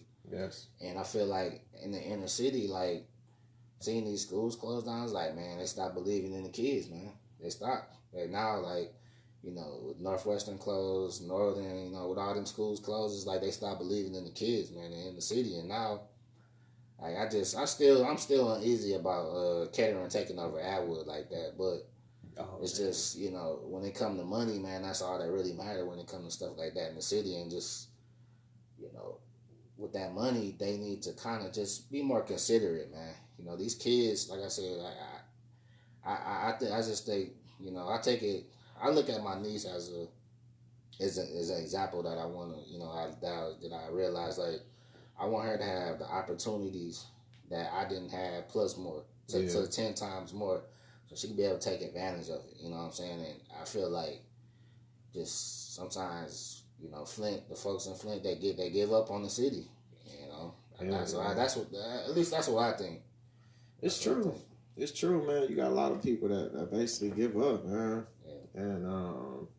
And then when they do, you got some who give up and then just completely disappear. And you got the others who will give up, and then they will start looking out for self. Yeah. Taking advantage of what they can and look out for self and the people that's close to them. You ever experienced something like that with through the churches? Because the churches, they be having these neighborhoods on lock, but I feel like the churches are the main ones who can do a lot more for the communities. Yeah, but don't. I feel like, dang, I don't want. Because I mean, That's something I've been kind of hesitant on speaking on for a minute, because you do have churches doing things, and then you got some who just won't, and then you got the ones say they're doing things right, always involved in stuff, right, but then they are the ones who have the key to do more, but won't. Yeah. Like, okay, we see you doing this, we see you doing this, you taking credit for that and this, but then we need this going on in the community. We need this for these children. Like, this is a safe haven for the kids to get away from conflict or any other BS going on that it's hard to get away from. You can't avoid this once you're out here in the real world. Right. We come to the church, we can avoid a lot of that. Get tutoring or be taught like extra special skills, job skills, all that. Any of that stuff. Yeah. But instead, we stuck out here in the streets, and then you have some churches, they feel like, oh, well, if you're not trying to become a member of this church, or if you're not trying to pay the regular fee to come in, the entry fee to come in, like, wait, I thought this is the church. Like, what was the point of all these years of putting this money into this? Man, I'm going to just say it like this. I don't want to step on no toes, but when it comes to the church, man, it's just, I feel like, it's just a position of power for some churches. And, they rooted in their communities, but at the same time, like you said, it's like, you know what you got to, what you can do. I ain't going to say you got to do it, because you ain't got to do nothing in life, but. Yeah, that's true. You know what you could do to give him a chance, to give her a chance. You know what I'm saying? But at the same time, I feel like motives be everything when it comes to certain. When it comes to the churches, man, that's a touchy subject, man. People get offended with what you say, get twisted, your words get twisted. But I just feel like sometimes it be motives. Like you said, you do just enough. Like you said, you do just enough, but. If somebody was to come to you and like, okay, we got a blueprint of how we're going to rebuild this school, make it a tutoring, not even a school, just a building. We're going to rebuild the school. We're going to stock the school. We're going to have tutoring halls. We're going to have workshop studies. We're going to have, Big Brother program or whatever. You know what I'm saying? But when you get all that, and then when you look at the money, you're going to be like, okay, is it worth putting taking my money away from what I'm doing and putting it towards this, or am I going to be considerate and actually do that without thinking? You know what I'm saying? And I feel like sometimes it's emotion and people just want to be that person like, man, we couldn't have done it without you. We couldn't have done it without you, man. And I feel like it's good to receive acknowledgement, but at the same time, stuff like that, when it comes up, man, that's nothing, man. That's nothing. I somebody on the. I seen somebody in the streets. I bought them a meal, no problem. You know what I'm saying? You don't need to be on Facebook like, yeah, man, this is what I do. You know what I'm saying? That right there is trash, man. Anybody that do that is trash, man. I feel like, that should be natural. That's in here, man. That's in the heart. You know what I'm saying? I consider myself a real passionate guy. I don't, do that all the time, but it's just like, you have a heart, man. That you never know. Times could turn to change the hand of time, and that could be, one of your relatives or something like that. You never know, man. Just to have a heart and to do something honorary like that, man. I just feel like we should be able to have that same effect on the kids. Yeah. That same, just want to help a kid, because back in, just like you said, back in the day, like, we didn't have them opportunities, and like, we with us being guys that we are, we go to school, we do good in school, and whatever, we leave high school and we doing whatever we doing now, and then we see certain people that we knew from back in the day, they ain't really doing this hot. Yeah. You feel like, dang, man, I wish it was something I could do. Yeah. Get them in a better position. And like you said, not everybody consider it like that, man. It sucks, but I just, man, because you never know. Like, just thinking of something like the last thing you just said, just thinking about ever coming across people who if they on their feet, they gonna make sure everybody help man, help them, man. Yeah. Like, help them. You for a fact they can put everybody in a better position. Yeah. Help them. Yeah. And then sometimes you don't even know who can have the potential to put everybody Right. in a better position. Right. That's why I'm like, shit, why not just help as many people as you can? Yeah. As many people as you can, especially if you see. Well, I ain't gonna say just clear if you just don't know about any of their potential. If you see some light in them, whether it's a conversation or you just happen to walk by and see like a small action that just took place that they did. Right. It's like, yo, if they need an extra little boost, then shit. If I'm capable of doing so, right. I got you. Right. I got you. And I think it just kind of made me think about something that happened back in 2015. Remember, I can't remember what happened in Paris around that time, but it was something going on in Paris, and like the whole world took notice of it. And then I think, especially like people in Flint, everybody was changing their profile background to like the Paris flag, like over their face. You know, remember what I'm talking about? Yeah. Similar to like with the whole LGBT. Yeah, it was some type of the L alphabet. I can't remember exactly. LGBT community. LGBT. Yes, it's all right. I fuck it up all it's the not time. It's okay. But shout out to y'all. I'm gonna fuck it up again. I'm gonna get it right though. Right. But just like when they had the little rainbow highlight over their profile pictures, they was doing a little Paris thing, and I spoke out about that. Now, if people at the time was barely seeing anybody coming together to do any little thing as simple as a profile picture for what's going on in Flint.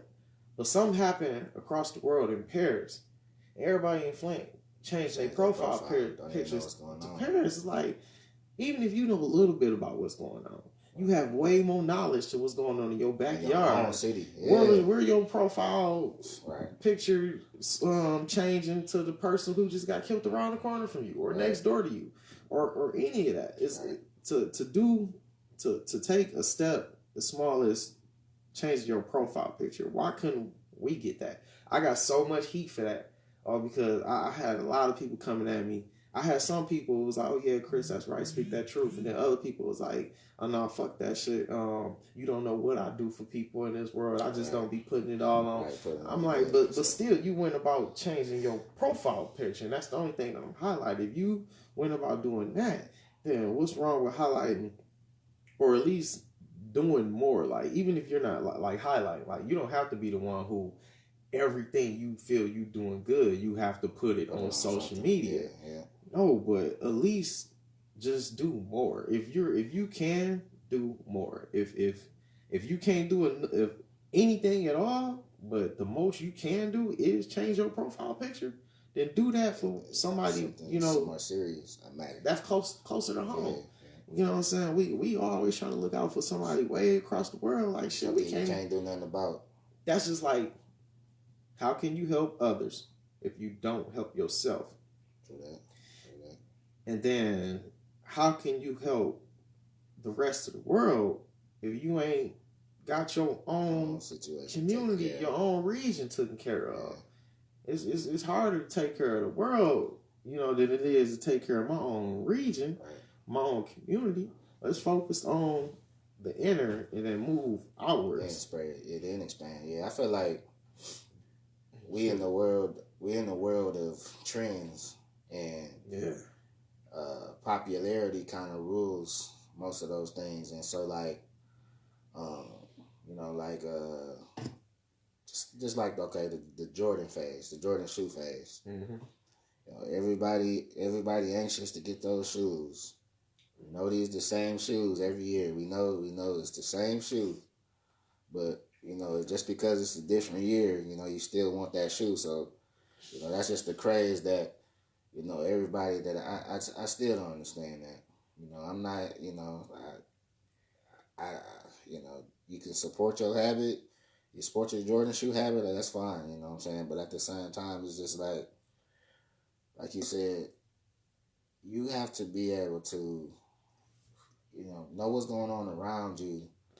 But I'll say it like this, what's going on more around you than you do something that's miles away from you. Yeah. And for you to just kind of like see a phase of people changing their profile picture or just for instance somebody donating some money or just you know, that just seeing somebody else do that make you want to do it. But at the same time, I feel like that should just like I said, it should just come natural, man. I'm you know, I think just some more things like that should come natural and not be so trendy. But it's like it's so popularized now because social media just you know rapidly took over. You know, basically just you know took what independence we did have and just took over all of that. So it's like social media can just control people so to the point where they not even thinking about, oh dang, he might not know what's going on, or he might not like that, but I don't care because that's what's hot right now. You know what I'm saying? People aren't being able to be considerate of others because of a trend that's just so popular. Like you don't want to be left out on, or you don't want to be left out on the what they say. You don't want to miss the new wave that's coming. You know what I'm saying? You don't want to be left out. Yeah. And so you gotta kind of. It's almost like you faking the funk, kind of. You know what I'm saying? I changed my profile picture, but if you ask me, like, man, did you know that 10 million kids are starving over there and their family's been murdered? You don't know that. You know what I'm saying? It's just stuff like that. If somebody was to come up to somebody and be like, man, did you know that this was going on in that city and this is why they doing this A, B, and C? Like, did you know that? And you don't know that because you just following the social media trend. Yeah. And that's why, like, I got Instagram, Twitter. I mean, not Twitter. You know, I got different social media outlets, but at the same time, I kind of, you know, I'm out there, but I'm not, you know, I'm not, the person that posts every 5 minutes. I ain't like that. Yeah. And like I see that stuff on my timeline, or I see that's just all the time. It's just like you really need to make that a job. Like that needs to be a job because for you to get to your phone or wake up out of a dead sleep, get on your phone and post something or talk about something, like that's your first thing in my. That's natural. It is. Like I is. said, it is natural, but I didn't did it before. But at the same time, like to a person that just every 5 minutes just gotta, well, I'm about to make me some soup. Yeah. I'm about to go get me some ice cream. I'm about to lay down. I'm about to take a bath. I'm about to go get workflow. Our lives has evolved more around social media. It's controlling. Over the last 10, 15 years. Man, I wish I could put some stock in that, man. I'd be rich. It's got to be a way. It's always a way to get some stock. We got to figure it out. We got to figure that shit out, man. These people, man. We got to figure it out to get everybody on. Because the way I see, like, if I would have known, like, Twitter, Instagram, and all that shit was gonna grow to what it has become. Yeah. I remember once upon a time when my older brother and my older sister were both on Facebook. We weren't on Facebook because we knew only college students be on Facebook. Right, yep. It was like, what the fuck would I be on Facebook for if I'm not in school? Right. And like it was like MySpace, but even like when MySpace popped off, like. Yeah, MySpace, boy. That was them days, man. Yeah, MySpace was the days, boy. Man. Everybody. And then, like, it's kind of, social media is such a double-edged sword. It is. Because it is. Not only did it make us more aware of everything happening in the world, like, you're aware of it at your fingertip instantly. Yeah. And, like, at the same time, you're aware of so much more. A lot of people kind of like separate themselves from the real world, right? Just by like you go on your phone and look at so much bad shit happening in Flint. Yeah, you'd be like, "Oh no, we moving," right. or "No, we ain't going out today." Right. When back then, if we didn't, we just walked into some shit. We just walked into some shit. It was probably times we wouldn't hear about it in the newspaper till it was too late. Right. Hear about it from the news until it was too late. Or we might not hear about it. Or like you said, we just might just walk into shit. Like more people communicating more. Like it was always going out to interact with other people, do more, and just be more a part of this world. But now since we got everything we could think about being a part of, any place we want to go, we can just look it up and see what's going on there right now. Like independence, man. Instead of going there and experiencing it myself and shit, I just I'm gonna look through it. I just seen on my phone everything they had going on the past month. Don't fuck it. I'll pass on that and go somewhere else. You know, it's a double-edged sword with that. It is. Because you can find the good out of that and you can find the bad out of that. You know, you can hear about something messed up going on close to you, and then from our local police app, and then you can want to do something about it, or you can be like, oh, nope, cut the lights out. Yep. You know, duck your head, away from the Hit windows. the slow. You know, it's shit like that, man. Yeah. But I would definitely like to get some stock in. I'm telling you, man, that's where the money at, man. That's where the money is at. 50 Cent showed us you ain't gotta have a big percentage in the stock to get a nice payout when the right buyers come in. Right. 10% turning to 400 million, boy. That shit.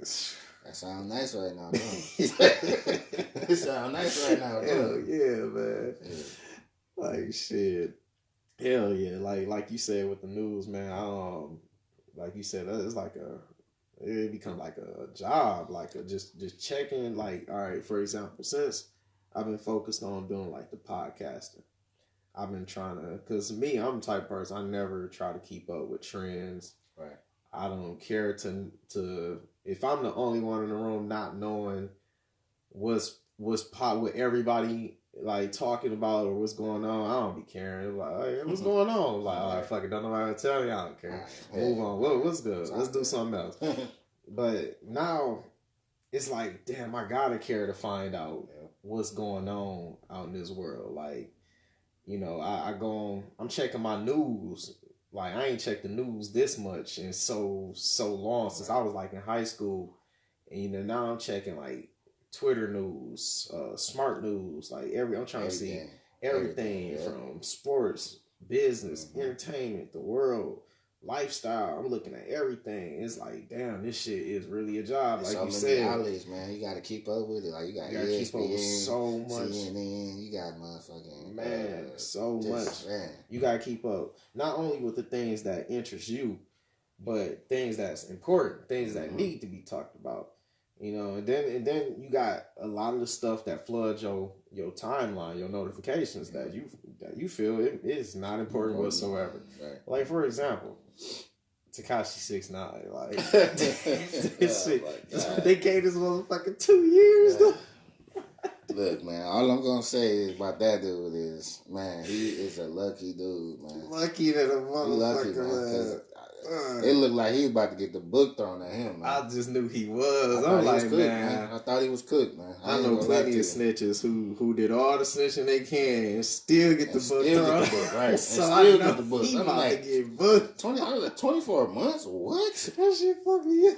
And like then like on the other side, it was like he might get out Wednesday. I'm like, are you serious? Yeah, I'm like, come on, y'all reaching now. They really gonna let him out. So somebody could come find that dude and put him in the ground. Like that's something like, man, they want him to get killed. Yeah, he fucked up, but come on, man. Y'all want him to get killed. They about to kick my man's out the gate. Like, all right, peace. Damn, man, that's so fucked up, man. Like, that's man. I got all these liars getting off, man. Jesse Smollett, and then he the one that started it. He started the year off. He started it, man.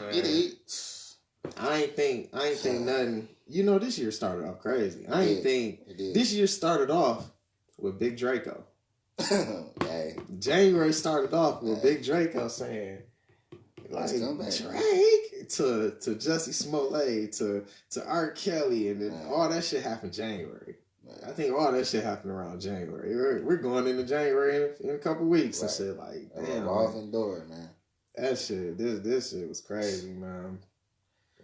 That shit was crazy, man. But I just feel like, man, the news is informative, but at the same time, it's entertainment, man. It's at the end of the day, it's just entertainment, man. Entertainment. Because, so I feel like when you have dry spots in the entertainment business or the entertainment industry, it's got to be somebody that need to take over for a couple of months. And Jake, like you said, Soulja Boy, he had his time. You know, he got his money for them couple of months.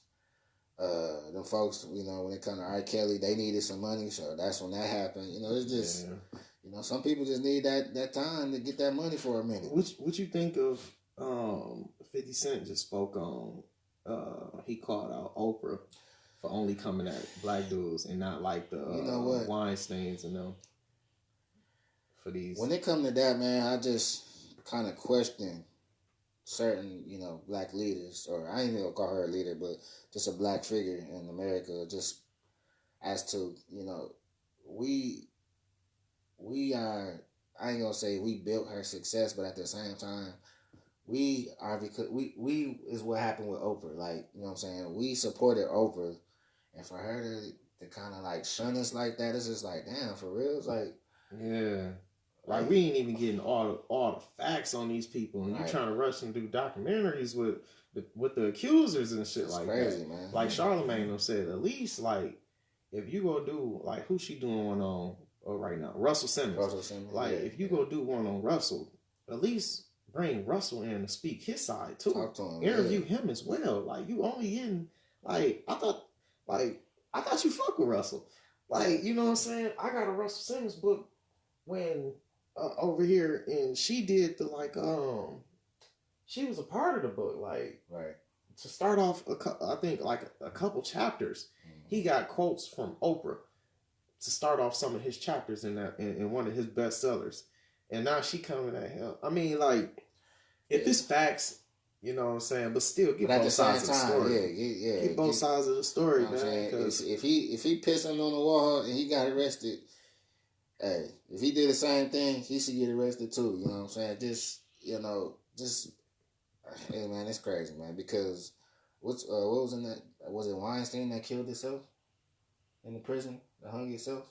I can't remember. One of them killed themselves. One of them did. Yeah. I can't remember who it was, but I just feel like how they getting off is ridiculous, man. Ridiculous. And for them, like. I just think that they wanted that to happen for my man's to kill himself. They probably gave him the sheet or whatever he did to how he hung himself. They did that, so you know what I'm saying, he ain't had to spend another day in jail, because some of them folks will do that.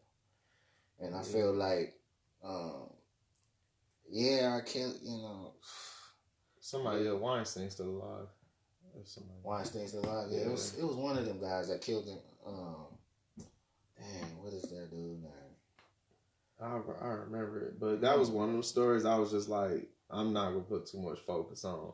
A lot of negative stuff I try not to pay too much attention to. Some stuff need to be talked about. Just like the lady that paid the school for her kids. Oh yeah, that started off the beginning of the year too. Man, like really? Yeah. You mean to tell me you paid to get your daughter in that school, and y'all had money, so y'all worried about if she gonna be stupid or not, and y'all paid to, man, it was like, what's that saying about your child? Like, you feel like damn, like that's all that money and you got a dummy as a kid, really? Yeah, but that goes to show you that kind of touch up on things like LeVar Ball has said. Yeah, once upon a time, like you got all these celebrities when he was throwing shade at, I guess you can say throwing shade at people like LeBron now, when he was talking about y'all out making the money. Y'all out in the spotlight. Mm-hmm. Y'all got children who y'all not attending to. Right. Because y'all got to be great in front of the cameras. Yeah. You know what I'm saying? To build y'all brand for y'all families. Yeah. But at the same time, you got children to raise. Like, I don't think people... They didn't welcome LeVar Ball well when he came into the scene, and they couldn't wait for him to fuck up somewhere. Yeah, and it was almost like they tried every angle to kind of like shun him. Like they even tried with the sportscaster when she said that question that she had asked him and stuff, and turns out she asked a similar question like that before, and she looked real stupid, but and it wasn't nothing. Oh, you talking about like Jalen Rose's wife, Holly Miles, changed lanes, whatever he said. Karen, I forgot her name, but changed lanes or something like that. But yeah, they just didn't want to welcome him, and so something about changing gears. Yeah, like, you can change my gear anytime. Yeah, some shit like that. And so they did have a similar conversation like that before, and it was nothing. Yeah, they just blew that shit out of proportion. They didn't, ESPN didn't want LeVar, but they wanted to hear LeVar, but at the same time they didn't want to see LeVar. Yeah. So it was just like, damn, we gonna hear this voice, but we don't know who it is that's talking about. You know what I'm saying? Yeah. And this dude, he a genius. He was. He a genius. You know, the middle. Unfortunately, the middle son fucked up, but yeah, he did. Is Lonzo in the league? Melo about to get in the league, and so it's just like they talking about. After the middle son fucked up, you would think Melo ain't gonna have no chance. Right. That's what I thought. That's what I thought. And Melo, they talking about he projected top 3. Top 3. Yeah. I think he's gonna go 1. That'd be big. Man. But when it came to Melo, when he because they made an issue out of him being homeschooled, because he had got home. His dad had had that. You took him out of school. You took him out of high school, right? And so once he got homeschooled, then he went back. He went to the Aspire Academy, and so that's when I knew that LeVar kind of was like, okay, well, yeah, he got the knowledge, the homeschool, but he need to get more exposure for as far as getting to the next level. So going to college was kind of like, well, I ain't gonna say it would have been a bad idea, but you need your education. But at the same time, it's like a stage. He's seen the bigger picture. Yeah. And for Melo to go overseas and do what he's doing now, that helped solidify himself for his individual, for Melo's independence himself. Because I think that's, although he seemed like he was kind of overbearing, like he really wanted his kids to have their own. Yeah. And I feel like now, I don't know what the hell the middle child doing, but shit, I ain't heard nothing about him since that. Yeah. Since he was caught. He really kind of screwed himself. I ain't heard nothing about him. And I ain't never watched their Facebook show, so I watched it a few times, and he basically just kind of like living off the family. Just there, see. Yeah, that's basically what he did. I just knew he was gonna be in the G League, the D League or something, or he'd have been overseas balling too. He would have. Or something, man. But when he went with his brother, when he went with Melo over there, it ain't nothing wrong with homeschooling though. It's not, because for one, you get to focus on you give your child all the attention, all the knowledge. You know what I'm saying? You get to focus on their strengths, help improve their weaknesses. Yeah. Like in school, and then depending on what school you're going to, you might not be being taught everything you should be getting educated on at this time in life. You might be learning a bunch of shit you getting graded on, determining whether you pass or fail, that may be irrelevant to you once you pass it. Yeah, within the next 5-10 years, that shit, you ain't gonna never come back to that subject.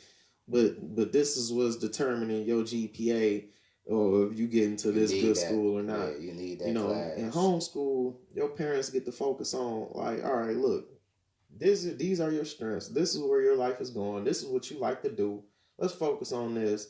And then at the same time, we get to put more time into perfecting your craft, as far as you want to be a professional athlete. Right. You get to put so much more time into sharpening up all those skills.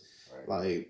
You don't get as much help, as somebody would, as a teacher would, if you send your child to school, you know what I'm saying? Because you got the lunch people preparing the food, and then you come back to class to be taught. You go to this class for that. When at home, you got to do everything. Right. But still, it's all for the better of your child. Right. And one thing I will say, homeschool is a good idea, but at the same time, you still need to kind of venture into different environments and the diversity of the cultures and stuff like that. Yeah. Being at home, that's your natural environment. Yeah. And so with you stepping outside, like you said, like we said earlier, being able to adapt, being able to, the obstacles that may come against you, you got to be able to adapt. You got to be able to survive.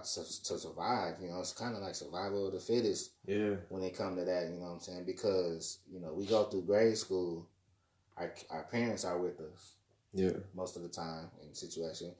And once you graduate, it's kind of just all right, well, we're going to see what you learned from a kid up to now. We're going to see how well you paid attention to all the knowledge that we gave you and stuff like that. So it's just homeschool is good because you can the more interaction with your kid, but they still need that extra. That they need that other world. They need to open that up. They need open that up for themselves. Yes. And agreed. As much as like it's certain things that you gotta stay away from, like the sexuality stuff, with the homosexuality and trans, and the letters, the letters group. Yeah. It's stuff that you want to keep away from them, but it's out there. And like I was just talking about this the other day, like it's just like so hard to. You can't force your kid to be a certain way, but you can give them drop the gems and drop the nuggets on them. Every chance you get, what I'm saying, to kind of like keep them away, keep them knowledgeable about that. But it's everywhere, man. It's taking over. It's on TV, social media. Yeah, man. It's hard because I just feel like they don't block nothing, man. It's just out. It's just out there, and it's like, man, y'all making it okay. For this to y'all making it look like it's okay. A lot of stuff being put out there, like some parents ain't even ready to start teaching their children about this stuff. Like they're not, man. They're not. Like for real, man. I know we supposed to get out in this world to like strengthen help strengthen our communication skills and stuff like that. Because like say if you've been homeschooled your whole life, only way you go sharpen up communication skills and being able to like adjust to dealing with random people is like school or stuff like that, or like a boys and girls club, or like some type of interaction with people different than yourself. And then another thing, like when you're not in like public schools or any type of schools, you don't experience those things. Like you said, that's so out there now that didn't used to be out there as much back then. Yeah. These children are coming across these roles sooner than you would expect as a parent. Some things you would expect as a parent, like, oh, I know my son or daughter, they don't know nothing about that. They've never seen that in their life, not knowing what the fuck they see every time they leave out that door that you ain't sat and talk with them about, because you don't know they seeing or experiencing this. So it's like and then you don't know for sure if your child will come and be comfortable talking to you about these things that they experiencing out here in this world. So it's like you can go years without even knowing your child been through certain things. You know what I'm saying? All because I kind of want to put it on the parents, like you all because you didn't know exactly what they're dealing with. You can't control everything they see once they leave your house. Only way you can do that is keep them in your crib and stuff like that. Yeah, it's crazy, man. I hate that it's out there in the world like that, but like I said, man, you just got to be able to have coachable moments for the kids, and it's out there. Let them know it's out there. And like you said, they're scared to talk about it because at school it's kind of it may be frowned upon, or people getting jokes about it, and so they don't know how to address it with their parents because they feel like the parents might be overbearing when it comes to the situation.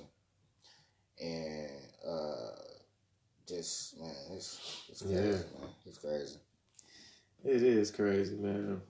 Yeah, man. I'm glad you didn't mind touching up on some of them subjects, man. Yeah. Stuff that need to be spoken on out here, man. That was hell of a timing right there. I ain't even try to press that, but it's stuff that needs to be talked about out here, man. And we gotta have people who don't mind having those conversations. Because that's the only way we go help the next person, man. Some things got to be talked about. We can't run away from every conversation, man. We can't do it, man. Make it worse. Make for a worse outcome. The outcome would be worse because you scared to talk about it, or you keep running away from it. You never know what that person thinking, man. Exactly. Who knew the Columbine shooter was gonna do that? Who knew that? Man. Who knew the Sandy Hook or whatever? Just them. Who knew about that stuff, man? Who knew that Nipsey Hussle was gonna get shot? Who knew that? You just people going through stuff, and it's they not. you know, I ain't gonna say they're not stable, but you know, they not comfortable sharing with that. You know, it's just hopefully we can get better with that, man. That's all I can hope for. Yeah, man, we gotta raise light to these situations, y'all. We gotta raise light to these situations, man. Like it's a must, man. We an hour 52 in. What is looking like for you? What we got? It's what 8:55, Yeah. 8:56. Want to wrap it up? Yeah, man, I could talk. You got something else? For hours, man. Anything else you want to touch up on? Floyd, anything you want to? You can call me out on something, or you bring up something you want to ask, or say to the rest of the world. Don't matter. This is the place for it. Nah, I don't do no call outs, man. You know, I'm pretty much open with everything, answering questions and stuff, and like we just was doing, man. So everything was. We touched on a lot of stuff. I didn't expect it to go like this, but like I said, I could talk. You know, I got a whole lot of brain waves flowing through my mind. You know, so it's just whatever we was talking about, it just came out. Yeah. I know that we was talking about this off air before we went live. Mm-hmm. What's because I know something that I struggle with that I'm gonna start asking for like suggestions and advice from like just anybody I come across on ways I can better myself when like opening up to talk about things that need to be talked about. Touching up on this recent subject because like earlier we was talking about how I deal with like mental health illness, and because especially because of like my health condition that I've dealt with throughout my life. Like to someone like me, got the show and everything, always talking to the masses of people. How would you encourage me to like to make sure I do that, or finding a easier way to open, being comfortable having these conversations, talking about mental illness or anything else? One thing I say is being able to overcome what's happened. Being comfortable with expressing or telling someone what you went through, because not everybody heals the same, and so whenever you're comfortable with telling your story, that's when I think that's when you feel like that's the right time for you to talk about it, and surrounding yourself around the people that you want to be, the positive people, because you can, a person, I could be a negative person, and you want to be, the positive person. Not you want to be positive, and what you saying, yeah, man, I want to go outside and jog, and I want to get some fresh air. I'd be like, oh man, it's too hot to be outside, man. You know what I'm saying? That's poison in your brain, man. It's almost like I'm playing mind tricks with you. So you need that positive. You need a positive group of people around you. You know what I'm saying, to uplift you and get you up out of that cloud, man. Because most of the time, I feel like, I feel like, in my experiences, the people that I've met, I felt like they were comfortable to tell me like stuff that they had went through, and I felt like I was able to be trusted with that information without taking advantage of the situation, their stories and stuff. Yeah. And so, like I said, main thing is being comfortable, overcoming, what you went through, you know what I'm saying, and building your confidence up, your self-esteem, and that's like the main thing, man. Because like I said, everybody healed different. Excuse me, everybody healed different. That's and true. I might take a month or two to get over a heartbreak. You might take 2 to 5 years to get over a heartbreak. Yeah. You know what I'm saying? It's just I'm not even just that was just an example, but people mature differently. People mature at different times in their lives. It's a whole lot of factors, but my main thing for you, like, what I'm saying, you got to be comfortable with it. Don't feel ashamed because it happened. The worst part is that it happened already. It happened. So, you know, at the end of the day, what else do you have to be ashamed of? You know, like I said, with you talking about it, you overcame it off the bat, you know, and being able to, like I said, being able to explain it to somebody, or being able to just to kind of like get it off your chest, you know, and being able to just kind of, you know, lift your head up. You kind of feel that weight off your shoulders. Yeah. And yes, you know, you just need somebody that will listen to you. You know what I'm saying? And like I said, like I talk a lot, but at the same time, I feel like I'm a good listener, and you know, people, like I said, people feel comfortable telling me things, and you just have to surround yourself with that good energy, man. You know, I hope that you're able to, you know, get those type of people around you. Like you know, I vouch for myself. I'm one of them. I'm always kind of in the positive light. You know, things happen with everybody. You know, you can't control what goes on. You know, certain things just happen. Some things are supposed to happen. You know. Yeah. And you know, like I said, you know, overcome it. Build on your confidence. You know, be comfortable with it, man.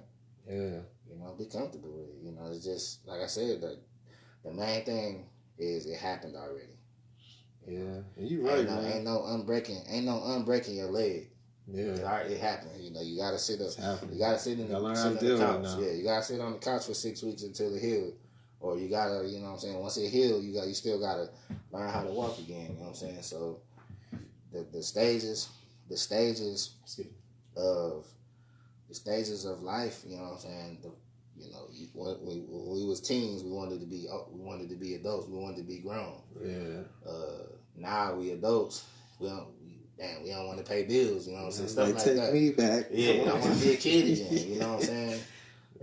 You want to it's crazy. Like you thought when you were younger, you want to have kids. Now you got kids that bad. Oh my God, these kids get on my. I can wait a few more years. years. So it's just different stages of life, man. You know, being able to be comfortable in your situation, man. You know, like I said, get away from the people that try to intentionally poison your mindset, man. That's the main thing. Like, you know, you can't. Sometimes you just can't help because those people are just there. That's what they're supposed to do, and you know, some people are just they're just negative. Yeah. Know? And you know, once you kind of like realize that, you gotta immediately separate yourself from that. And if you don't separate yourself, man, you're just gonna be forever putting yourself in a bigger hole, a bigger cloud. You know, and it's a whole lot of folks that's going through things, man. And you know what I'm saying, you know, your situation is a serious matter, so don't think that nobody don't care, because it's people that care, you know. And I feel like don't feel like you being ignored, because when you telling somebody a story that you've been through, you know, or something that's going on, that person right there, you know, that proves that they care. They got consideration. They got sympathy. You know, and you know, don't feel ashamed, man. Shit, it happened. It happened. I keep saying it, but like that's just powerful, man. It happened, man. You know, you just got to come to realization. It happened. It's real shit. It happened, man. That's one of the biggest things that I dealt with when before I even knew exactly what like mental health illness or like depression and stuff. Before I knew exactly what it was, I was like, every time something would happen, I'd be stuck in the why, or talking to God and praying like, why did this happen? Why did this have to happen? Why did this have to happen?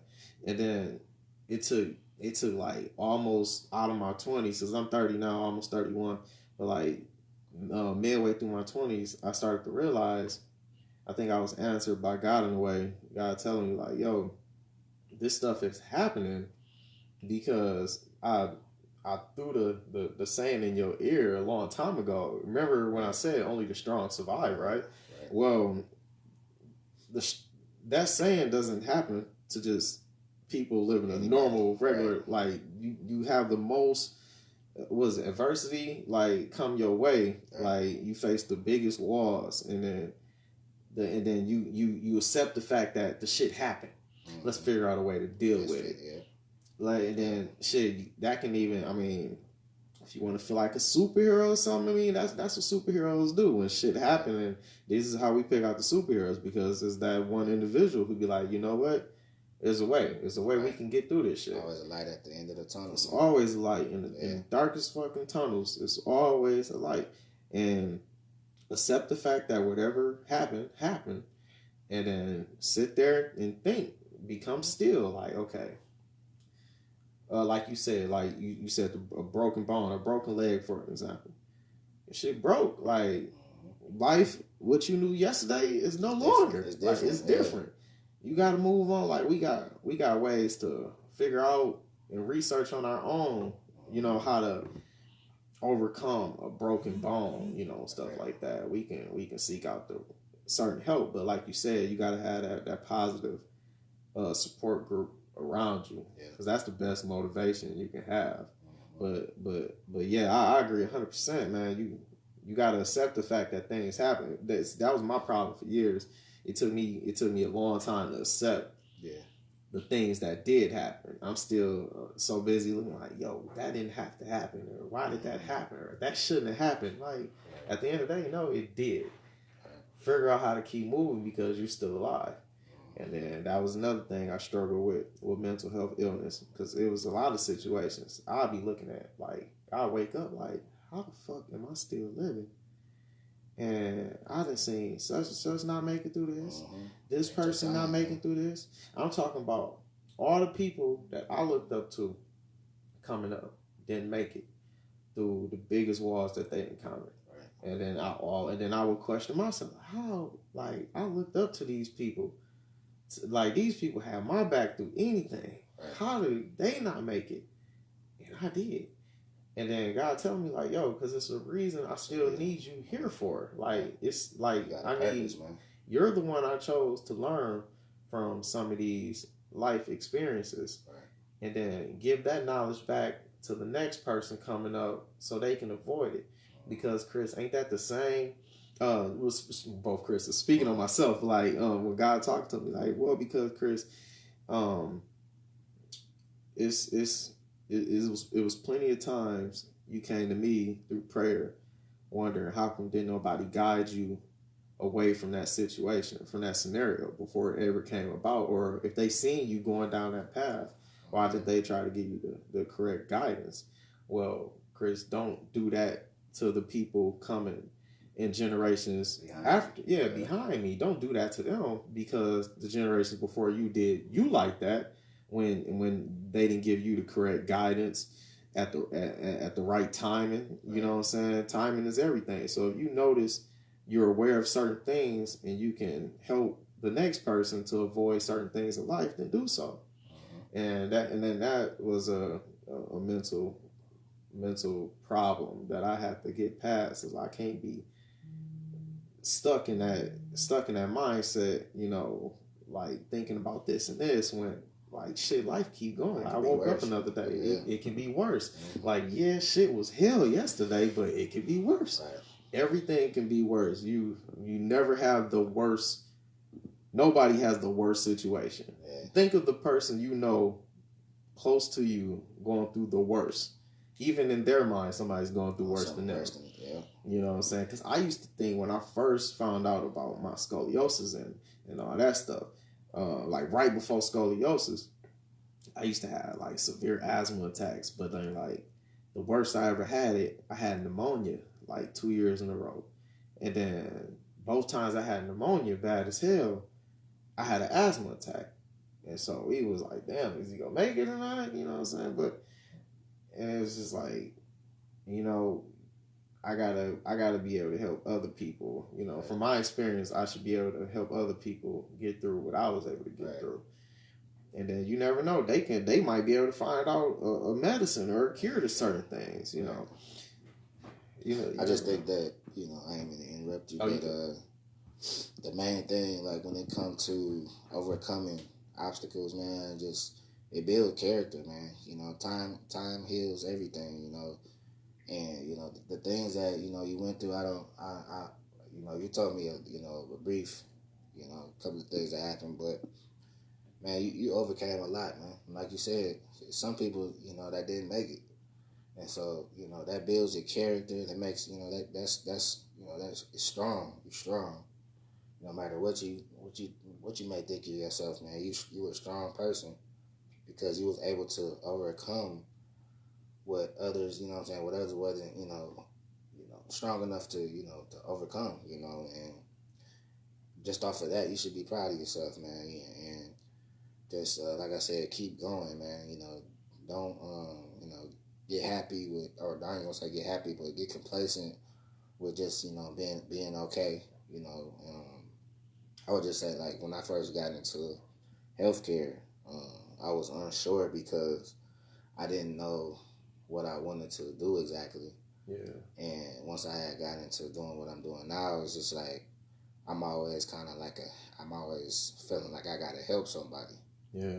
And not to say that I help this person and I'm wanting something in return, but I just feel like in my profession, I feel like I just kind of like reflect on how my grandmother and how my grandfather were before my grandfather passed, and it's just like, man, if I can, I can't make them young again, or I can't make them walk again, but at least if I can get them to smile, or if I get them to talk to me, talk to them about things that going on in your past, and what I'm saying, stuff like that, just kind of give me like a good feeling in my heart, and it just when it comes to you, man, I just want you to kind of like take that into consideration, man. Just be able to make somebody smile, or just sometimes we don't know what's going on with certain people, but the best thing you can say to a person is, "Hey, how you doing?"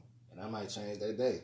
Yeah. And I'm glad that I'm glad that we were able to link up, because like I feel like when it comes to like the podcast and stuff like that, I feel like I got a lot of stuff to say, and not to say that I'm a know-it-all or anything, but I just got a lot of knowledge when it comes to stuff like that, and I feel like I got different viewpoints when it comes to the situations, especially like the mental health.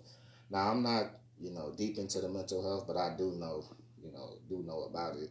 I've kind of searched certain things, but not everything. But the main thing, like, you need a support group. Like, you can't be through this by yourself, man. You can't get through it by yourself. If basketball was meant for one person, it would have been meant for one person, but it's not. It's like it take a team, and so whatever you gotta do, like, I know you got a core group of friends, that got your back 100, that's what you need. That's what you need, man. If you feel like your cousin ain't giving you that same type of energy, hey, I love you, but I gotta go. when it comes, but I gotta, but that's just what it is, man. Separate myself from my well-being. Mm-hmm. Just for yourself, because like you said, it's sometimes you feel like, damn, you got that feeling like, damn, and sometimes, you just like different visuals. Like my job, the strong point is like a visual, like seeing different things, seeing like different type of lights, different colors and stuff. Yeah. That has a different effect on you. You know what I'm saying? They say like the blue is kind of like the sad or whatever, the red, green, all that. Just you know what I'm saying, opening up your senses to like your touch, your smell, your vision, your hearing, like different noises, different sounds, different feelings. Like that is really true. Like I never knew how true that was until I got into this profession that I'm in, man. And it's crazy because when you see it, it's like, damn, that like, okay, for instance, they say like the smell, the smell of fresh cut grass, like that's like a century for certain people. Like it make people feel good because it get them kind of like thinking like of a sunny day, or what I'm saying, it's crazy, man. I can go forever about that, but it's just the man. Like I said, the main thing. I want you to stay positive. Like I said, we didn't did this the first time, so I hope this ain't the last time. Oh, for sure. And I just if you got anything, man, we can talk, man. We can rap, dog. I'll give you my number after this. Yeah, we can rap. And that's crazy. Like you never know what's good for one person may be bad for the other person. Right. Like, cause I remember at one point, I can't necessarily say I remember, but I can understand when you say like the smell of fresh cut grass. It'll like be everything to somebody. Be like, oh man, this is a beautiful day. Like today is right. I smell the fresh grass. Yeah. Me, when I smell fresh cut grass, man, my eyes get the watering, nose get the running. Like I'll be needing like a whole roll of tissue. Like damn, I can't breathe. Like allergies and everything get to going crazy and shit like that. But you know, that's why everybody ain't built the same, man. Everybody has a different purpose. You know, we're all different individuals. Yeah, we breathe the same air, eating shit the same, but the way the food and everything digests and sit in our bodies, it ain't gonna be the same, man. The way if both of us sprain the same ankle, we're not gonna heal the same. You know what I'm saying? One person is gonna heal faster than the other. You know what I'm saying? The recovery process, everything will be different, man. We just need to learn to listen, understand where people coming from, and figure out ways we can all pull it through together, man. Figure out ways we can all pull it through together, man. And I feel like I hesitated because I just started thinking of a conversation I had with somebody else yesterday.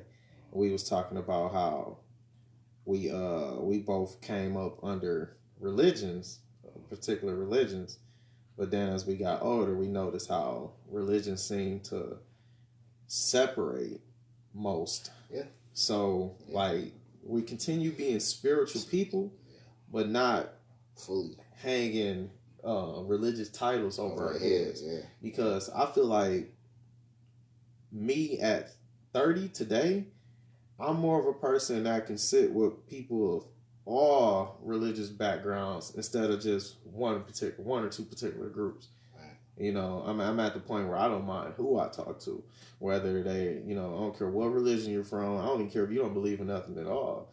Like, we all can have positive energy in common. Right. From atheists to people who believe in every religion. Everything, we can all be negative people, we can all be positive people. And I start to believe in more positive energy. I feel like God wants us to spread more positivity. Yeah. And then that way we can just help each other. Instead of like, it's so much like this world is so much of this world built off hate and negative energy, man. It's like until we, like we talked about earlier, until we figure out like what's the next step, like a realistic start to making things better, like positive energy. Yeah. Positive. I feel like it's so much bad in the world that the good can't conquer everything. Yeah. But at the same time, it's like a nice gesture goes a long way. Yeah, let's handle what we can. Yeah, something that you got, like you said, something that you got control of. I can't control the weather, but I can maybe make sure everybody prepare for it. Yeah, I'm gonna tell somebody like, man, hey, it's about to snow tomorrow, man. You better make sure you wear your boots, make sure you wear your heavy coat, your hat, all that. Double up on socks. Yeah, you know what I'm saying. Just stuff like scarves, gloves. Just all that. Crazy, man. It's just the world we live in nowadays is just so much different from how it was when we were younger. And you know, like I said, like what I know now and compared to back then is just like, dang, what a transformation, you know. And I feel like everything, like you said, like I said, it happens, and everything happened for a reason. And so, what I know now, I wouldn't have been able to use it to the best of my ability back then. So that's why everything evolved into like what I can see now. It's okay. Oh God, you showing me. Okay, I can show this to somebody. Like this is what I didn't have this back then when I was your age. But now that I know about this, I can show you how to go about it. You know what I'm saying? And it's crazy how life works, man. Crazy. Yeah. That's now that you mentioned that, it had me thinking about like I've always loved like creating music and performing and stuff like that. And over the years, as my health started to go against me, I started fading away from it. But then I started, you know, a part of me started feeling like, damn, would I ever be able to be involved and had a love for everything involving around music like I had before? Right. And then it was always up in question until like other people under me start coming in and trying to learn how to, you know, be great. Right. You know, when it comes to music, whatever type of music they're into. Mm-hmm. You know, whether it's recording, performing. You know, when I catch myself giving advice or mentoring people on, you know, how to hold a mic properly when you're performing on stage, or the recording process when you're recording a song and trying to get the best out of your vocals and stuff like that. It's like, damn, I don't do none of this stuff no more, but it damn sure feel good to help somebody else. Yeah. And then sometimes you be seeing more potential in somebody you helping than you have. Like, damn, they killing it better than I did. Like, all they need to do is sharpen it up on this and this, and they gonna be the shit. Like, man, like, and like you said, like when it come to, you know what I'm saying, you and like you when you showing what you know to somebody, and it's just to see the finished product, it's like, man, that's a good feeling to have, man. Yeah. And that just show your passion. Like you might not be you know, rapping like you want to or making the music, but if you able to teach this dude how to hold a mic when he on the stage, and he can give you a shout out, or just seeing him doing good, man, that's, you know, that's good for that's good for the heart, it's good for the soul, man. You know what I'm saying? It's just like I said, that passion, that go a long way, man, with anything. You know what I'm saying? And just like I said, like I got a I ain't gonna say a soft spot in my heart, but like I like to help. And when it comes to my friends, I try to, you know, do what I can. You know, I'm not perfect. I try to do what I can, give them the best advice. You know, I'm not Dr. Phil, I'm not Steve Wilkos, I'm not none of them. You know what I'm saying? But I understand my friends. I understand what they're going through.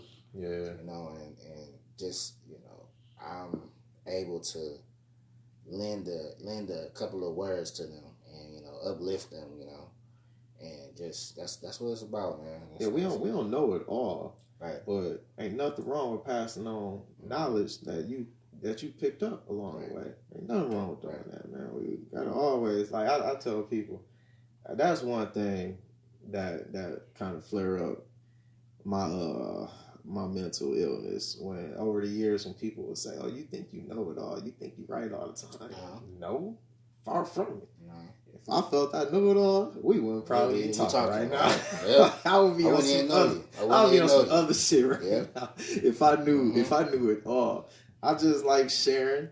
If I see you, if something going on in your life, if I have experience or a little bit of knowledge to it, I'm going to share it. Right. I'm not about to hold that information in. Right. Because that can be like, I could have been the only person God lined up to run into you and pass on that information. It might not be set for you to run into anybody else that's going to pass along the information that I have to give you. Right. But because I want to be selfish, because I feel that I know it all, quote unquote, I should like bite my tongue. Right. Like, nah, I'm hurting both of us. It feel like, you know what I'm saying? And like what you saying, they're running into you.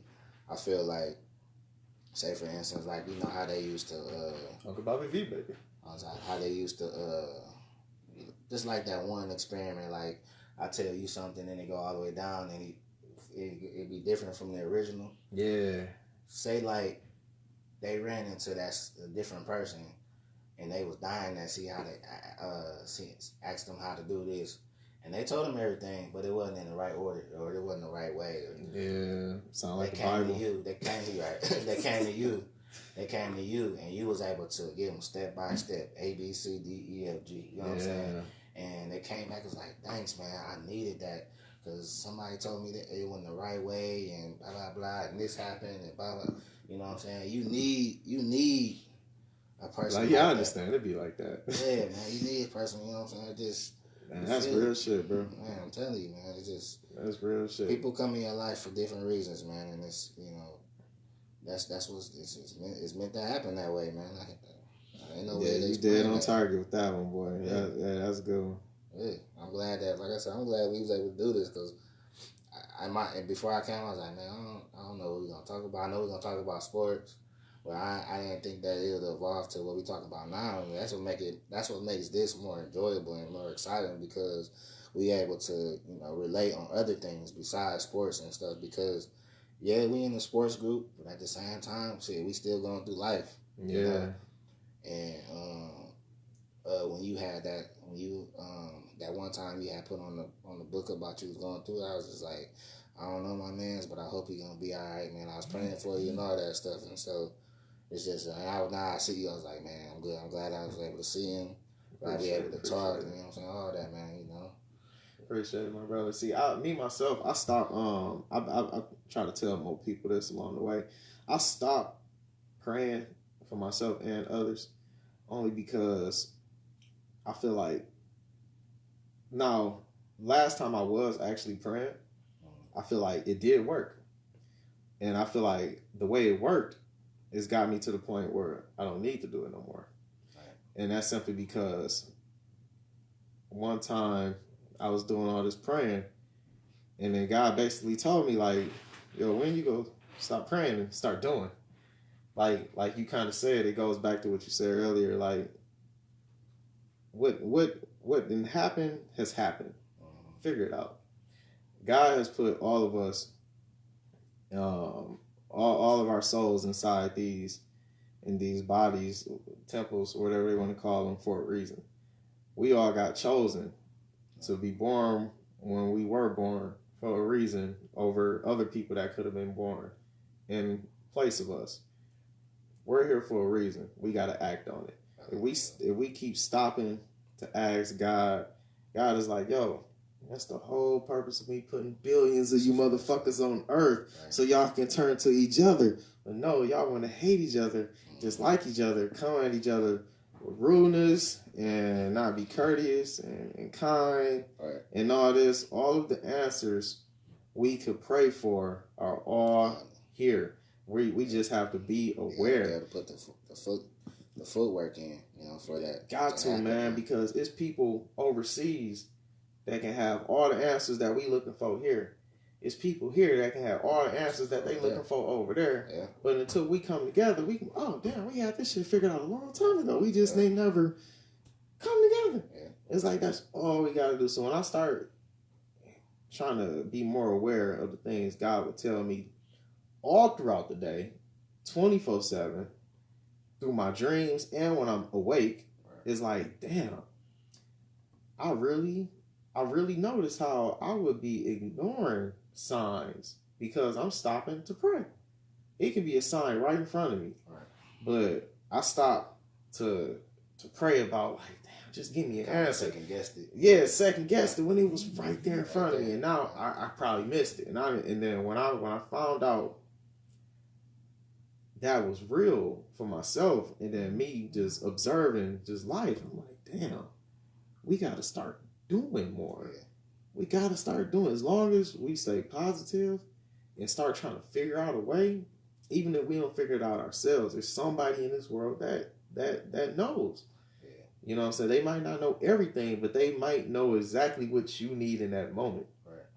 And until we start doing that, it's like, yo, we go check out at unpleasing times, or it's going to be like, damn, that person, I feel like they died too young, or they might not have been doing enough with the time that they had, or that was the original time for them to check out. They just didn't do everything that they, that they purpose that they was given. Yeah, everything with the time that they was given. They had a purpose to be here in life, and they didn't maximize on all the opportunities. And this is your original time to check out. Like, God, like, yo, I'm sorry, but not sorry. You got to go on to the next. I got other souls to put in these bodies and send to this earth and throughout the universe. Yeah. To be holding everybody's hand. Right. God ain't trying to hold nobody. And I feel like God told me that.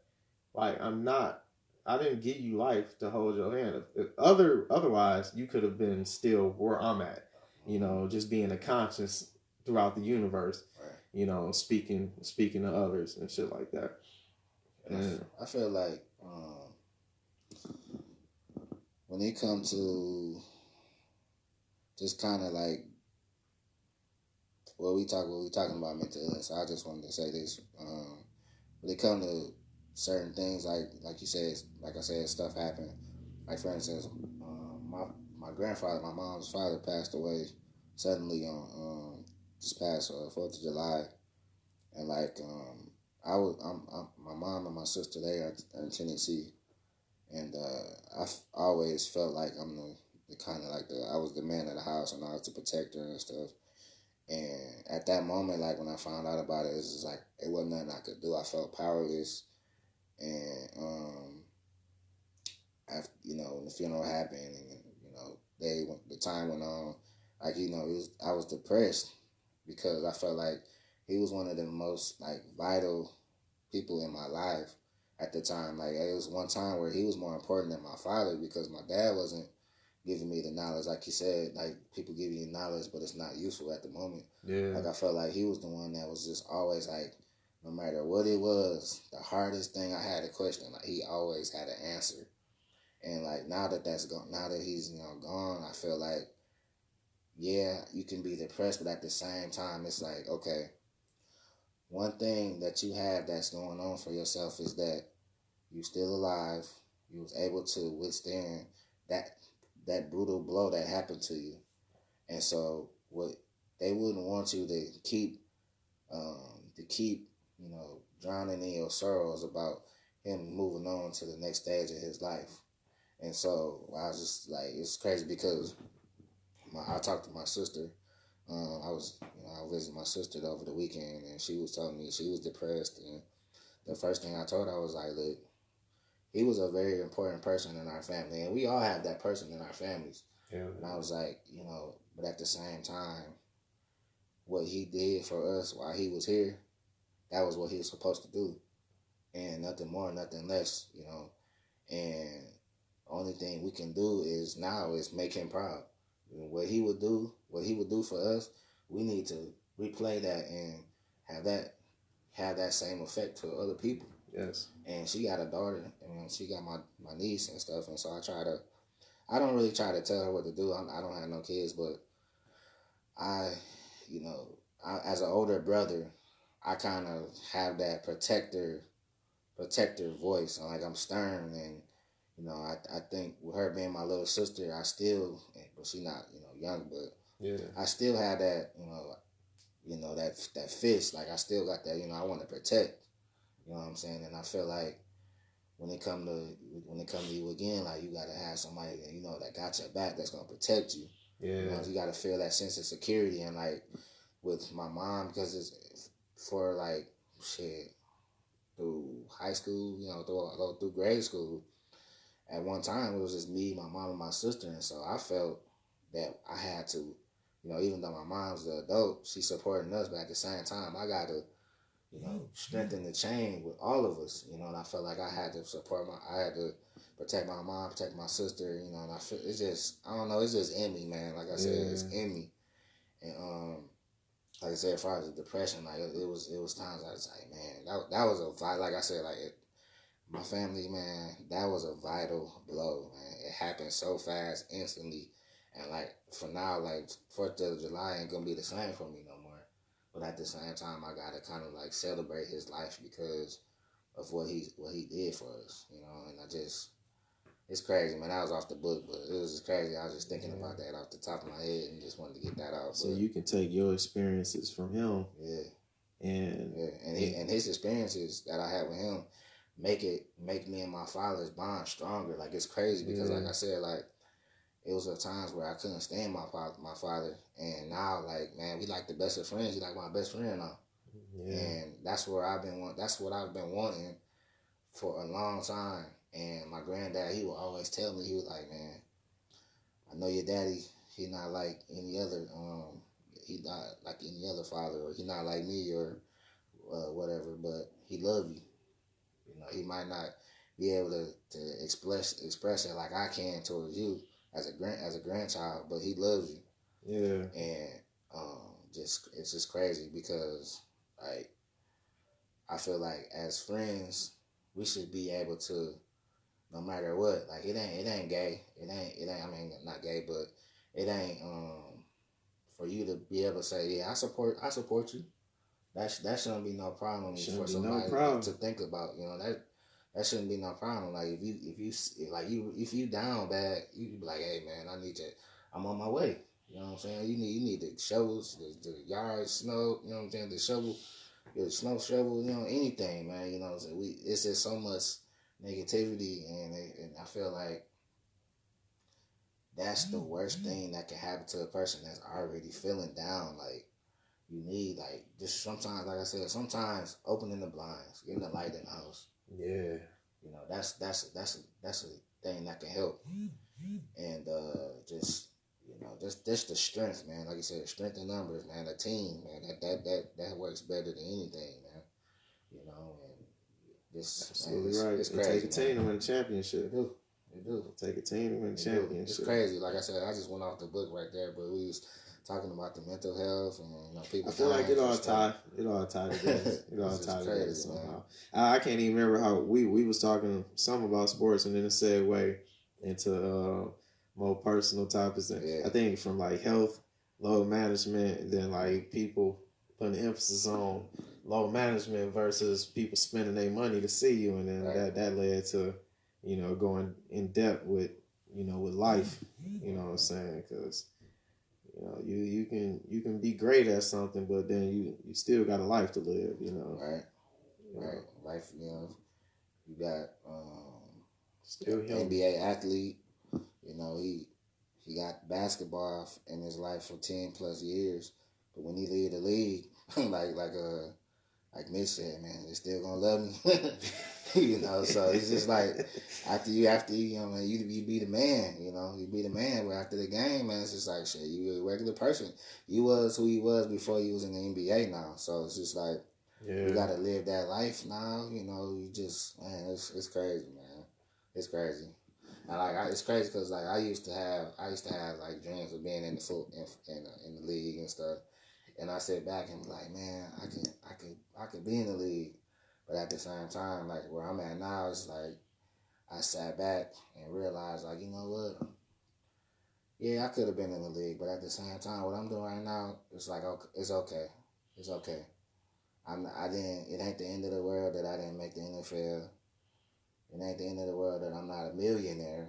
You know what I'm saying? But I'm living, I'm maintaining, I'm having fun, I'm enjoying life, my friends, family, and all that. You know what I'm saying? So that's the main thing that you gotta have in the back of your head. Like you living life, man. You living life. That's the main thing I could really. That's a priority right there, because if things don't go your way, like say if you don't reach your dreams, like it might not have been for you. Right. Like, they be crushing people.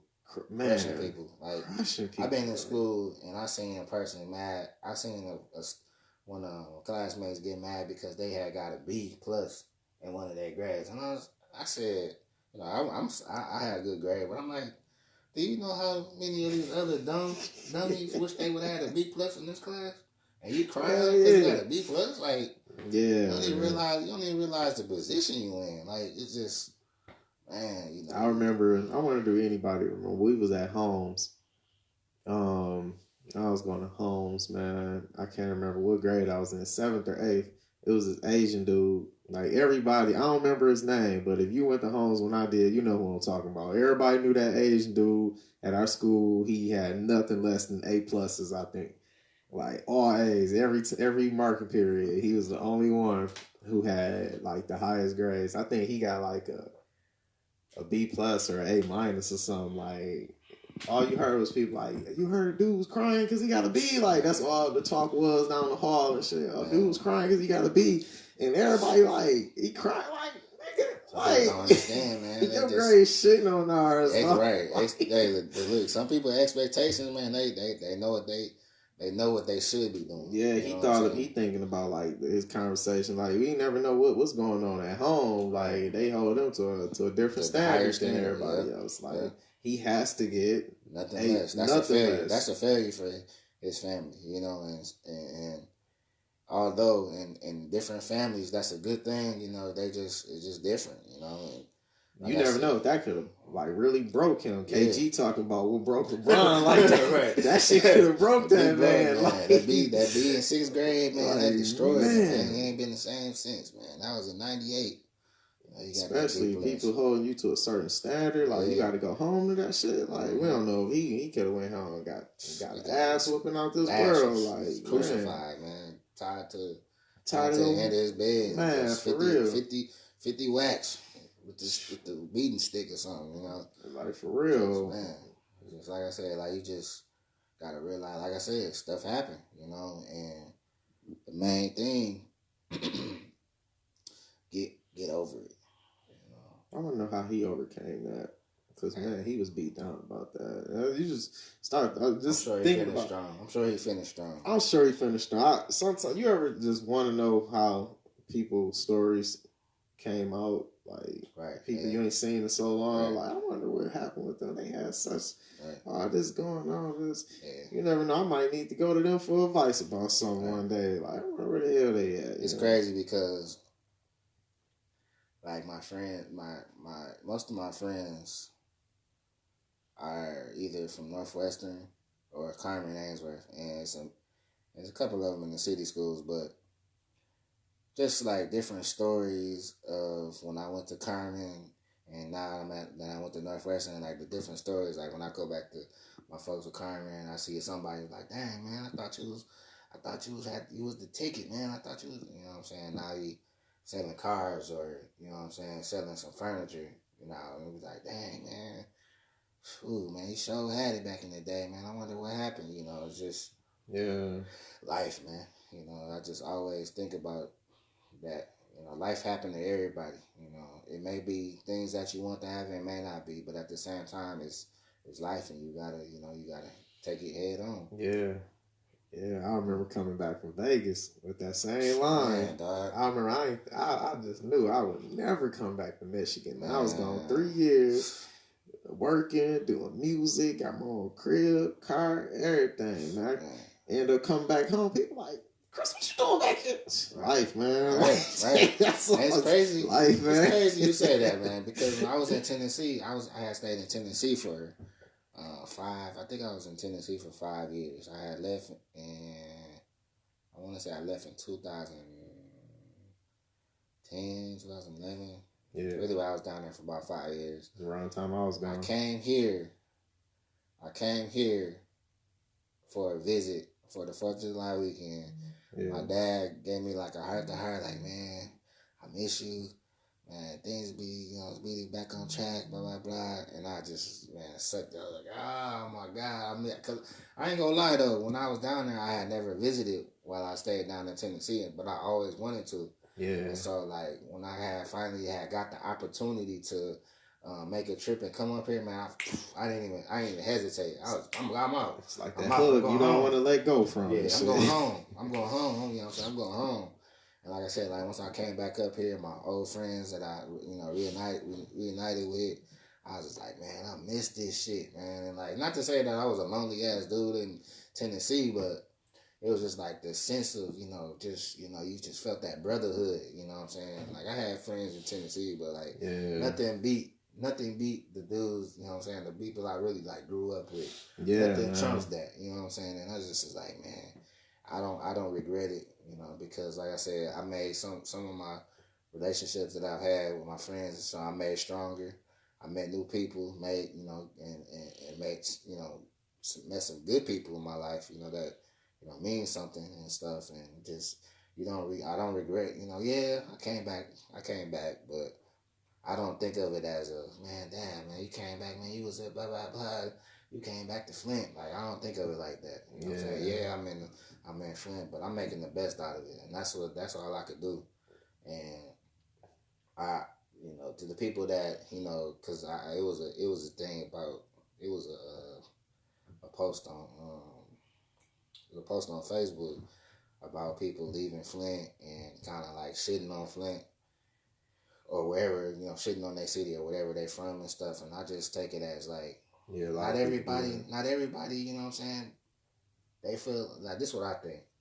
say for instance, a person move to Atlanta or Texas, and things don't go go as they expected. But at the same time, it's a pride thing. Like, you don't want to go back because people gonna think you failed. Like, people gonna think, you know what I'm saying? Dang, man, you did all that, and now you back. Man. So was it worth it? You know, so like I said, like, I don't even think of it like that. I think of it like I was really I was really homesick, man. I was really homesick. Yeah. 5 years, like, I met millions of people in Tennessee, millions, but like it was nothing like home, man. It was nothing like home, and like my mom and my sister, they was upset more than anything, but I was just like, man, I just felt like this is I needed that just to reconnect with my folks, you know what I'm saying, and you know, I met my you know, now she my fiance now, but I met her, you know, I ain't had a negative moment, you know, things happen, but I ain't really had a moment where I was like, damn, man, I shouldn't have came back. Yeah. You know, so now I'm thinking of, okay, well, now I got everything going on. Now maybe I can move back down there, or where can we go? You know what I'm saying? I got that type of mindset, but you know, that's just some thoughts that's in my head, man. So you can honestly say moving back was probably one of the best things for you? I will say that. Same for me. I will say that because I was mad when I had to come back home. Like, but after doing it, over the years, I'm like, damn, that was probably one of the best things I could have done. Come back home. I was there, even though I was there with my mom and my sister in Tennessee. Yeah. I was like basically like out on my own. I had a couple of chicks I was dealing with, but like I was basically like on my own, you know. And coming back to Michigan, like I felt the support of my friends and my family, and it's just like I felt more comfortable in my city. I knew my surroundings and stuff like that. And it just felt good. Like I made the right choice. Yeah. You know, let's say I hadn't made it in Tennessee and then come back, I still wouldn't, you know, feel a certain way about Michigan, you know, because this is the city that raised me, you know, and you know, not everybody can move away and come back and still thrive, man. Not everybody can do that. It take that certain type of mentality, man. And most of the folks, you know what I'm saying, they get away from that they get away from the Flint mentality and kind of, you know, lose themselves, man. They trying to be somebody that they not. And, you know, it really, you know what I'm saying, it really bothers them, man. It's like I said, sometimes they feel like they're a failure, they can't come back, man. But it's not even like that. You shouldn't look at it like that. Like, he was in Vegas, the city that never sleep. Oh, man, I saw so much crazy shit. City that never sleep, you know what I'm saying? You didn't miss a thing, you know, but sometimes coming back to your natural environment is something that you need, man, you know? Yeah. I would have loved to stay in Vegas for 3 years. Shit, that shit would have been fun. I know. I've been there 2 times. Been there 2 times now. So I could just imagine how you was when you was there, man. It was crazy, man. It was some fun times, but I think the times I could have had even more fun, I was at work. So it was a lot of time because I worked on the strip. So I would see like the most anybody could imagine seeing in Vegas. If you on the strip every night, you go see some shit. Right. But man, it's like, damn, why do the most shit gotta only happen when I'm at work? Right. Like, damn, I swear people seem to be having the most fun when I'm at work. Like, man, then I worked over the weekends too. Man, man, like, talk about it, man. And then Vegas, the weekends start on Thursday to Sunday. And I'm working all them days, and then on the boring days, I'm off and ain't shit to do. It's like, oh, right. That's how I feel, man. I swear. When I was in Tennessee, I had worked at Waffle House. I used to work the weekends and stuff, and I just see people coming in and drunk. Man, look, that's one of the best moments. It's one of the best moments in my life, dog. Best moments in my life. I done seen a lot of shit. Thanks to social media, I've seen some viral Waffle House moments. It go down, man. It go down at the house, man. It go down at the house, man. I've only been to the one in Atlanta. Oh yeah, that's where they be really. That's we was. I was down there near Douglasville. Okay. I can't remember where it was somewhere near Douglasville. I know that the Waffle House I went to. Yeah, mine is minus the the Lakers group. They be going down there in Atlanta. That's what I heard. Yeah, folks be really like cutting up down there. Yeah. But yeah, I got a few relatives down there, man. I know one thing about down that way.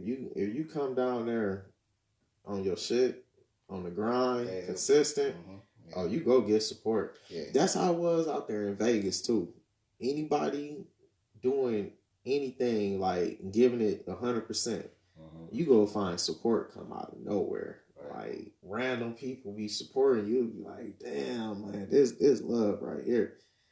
But then man, you can't get that everywhere though. You can't get that everywhere. Like going back to when you said you had seen a post that I made, like that's kind of what I be looking for, like support. Like I know they say I try not to put too much of my business on social media, but some things, if I feel like I'm not able to figure shit out, I might make a certain post on Facebook just to see who bite at it. You never know what you can say that other people have experience with. And I don't be just trying to put my business just out there.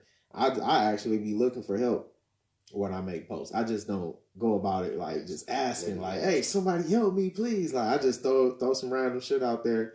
Somebody might, hey, what you talking about? Or hey, I had something similar going on with me. Like, tell me what's going on with you.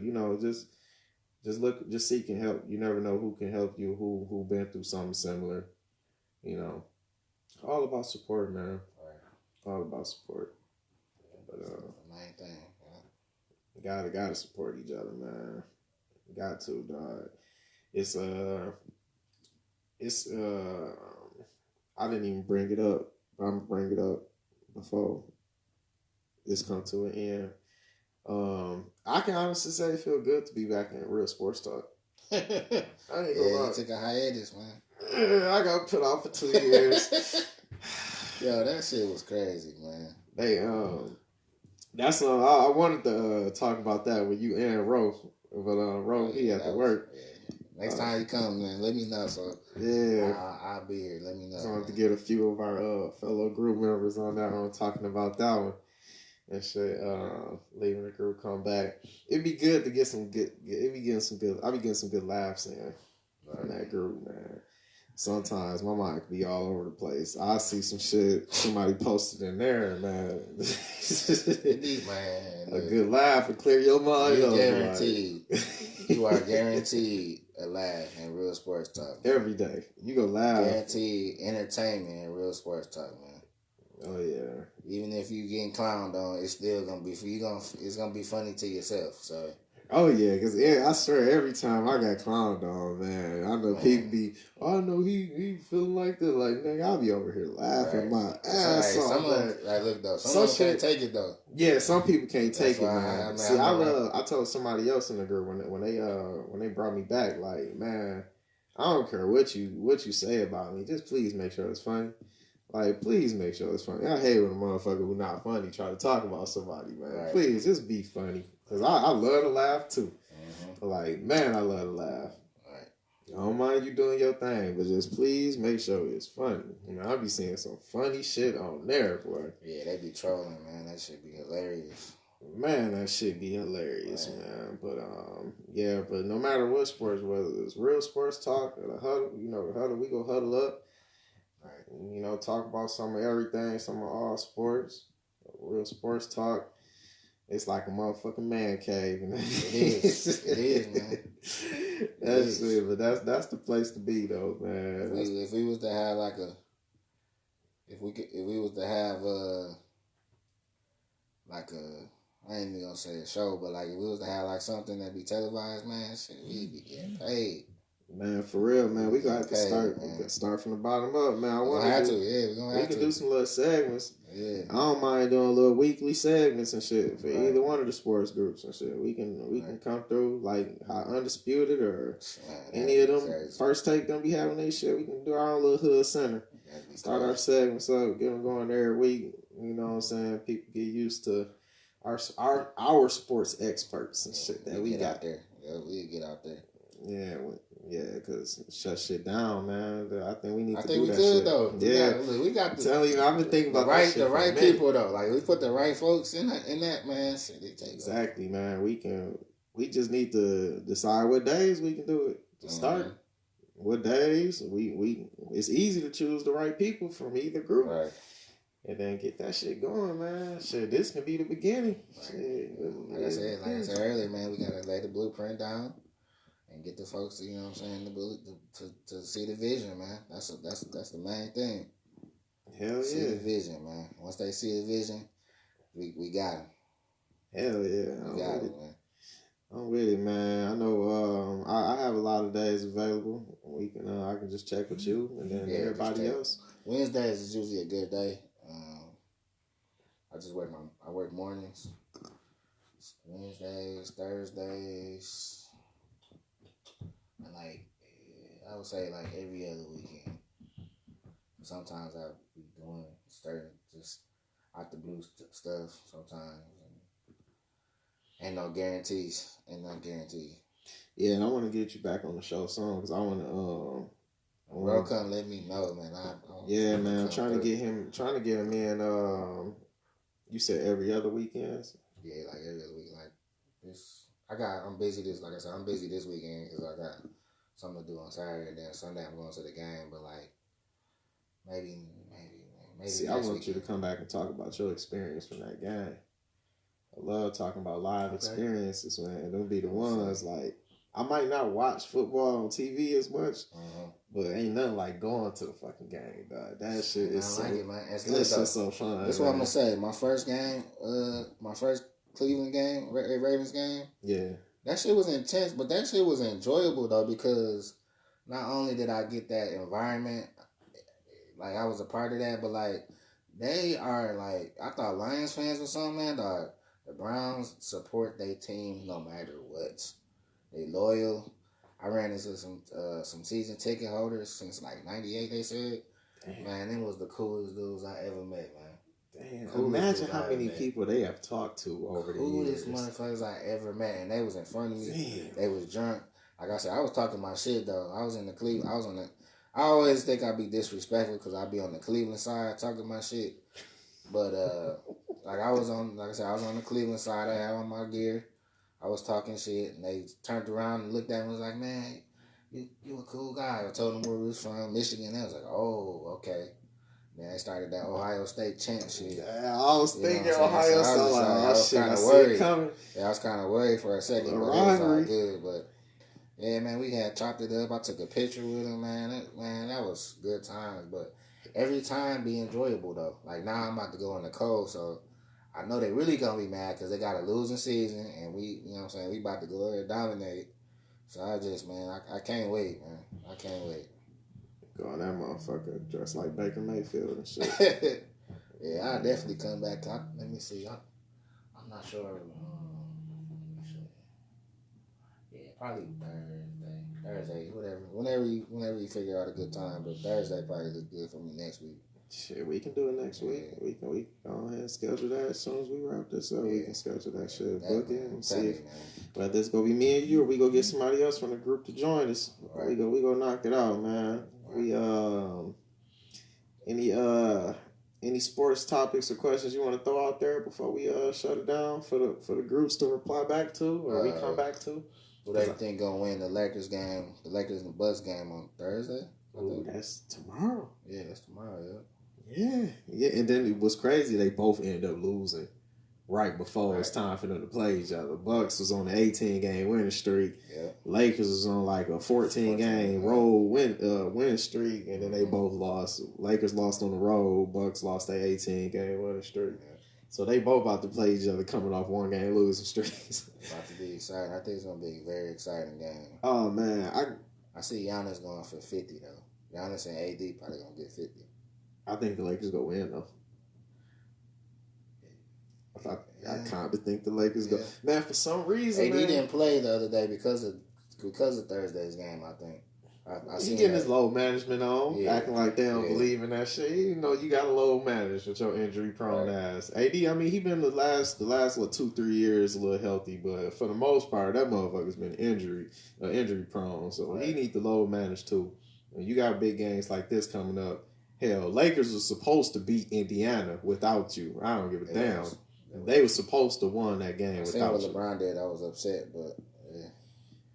Shit, which part? Like not making his free throws, or not going to the hoop, or letting Rondo take the last shot? Like Rondo, you my dog, man, but you giving me that damn ball. You don't do that. Hey, I think Skip Bayless said that he was supposed to Keyshawn Johnson, that motherfucker, give me the damn ball. Like, what the hell wrong with you? Rondo, you know damn well you can't shoot. I think Dwight Howard should chase Wilt Chamberlain record. I don't know if you saw it. How close is he? Dwight got like 3 or 4 games.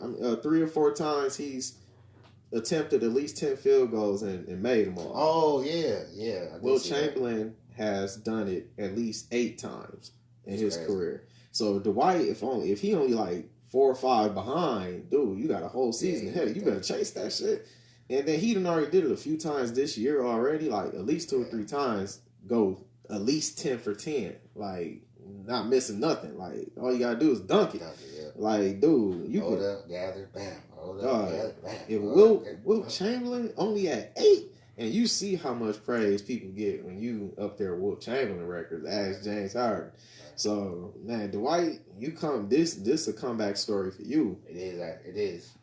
You top Wilt Chamberlain record this season, because I believe you can do it this season. Do that shit, man.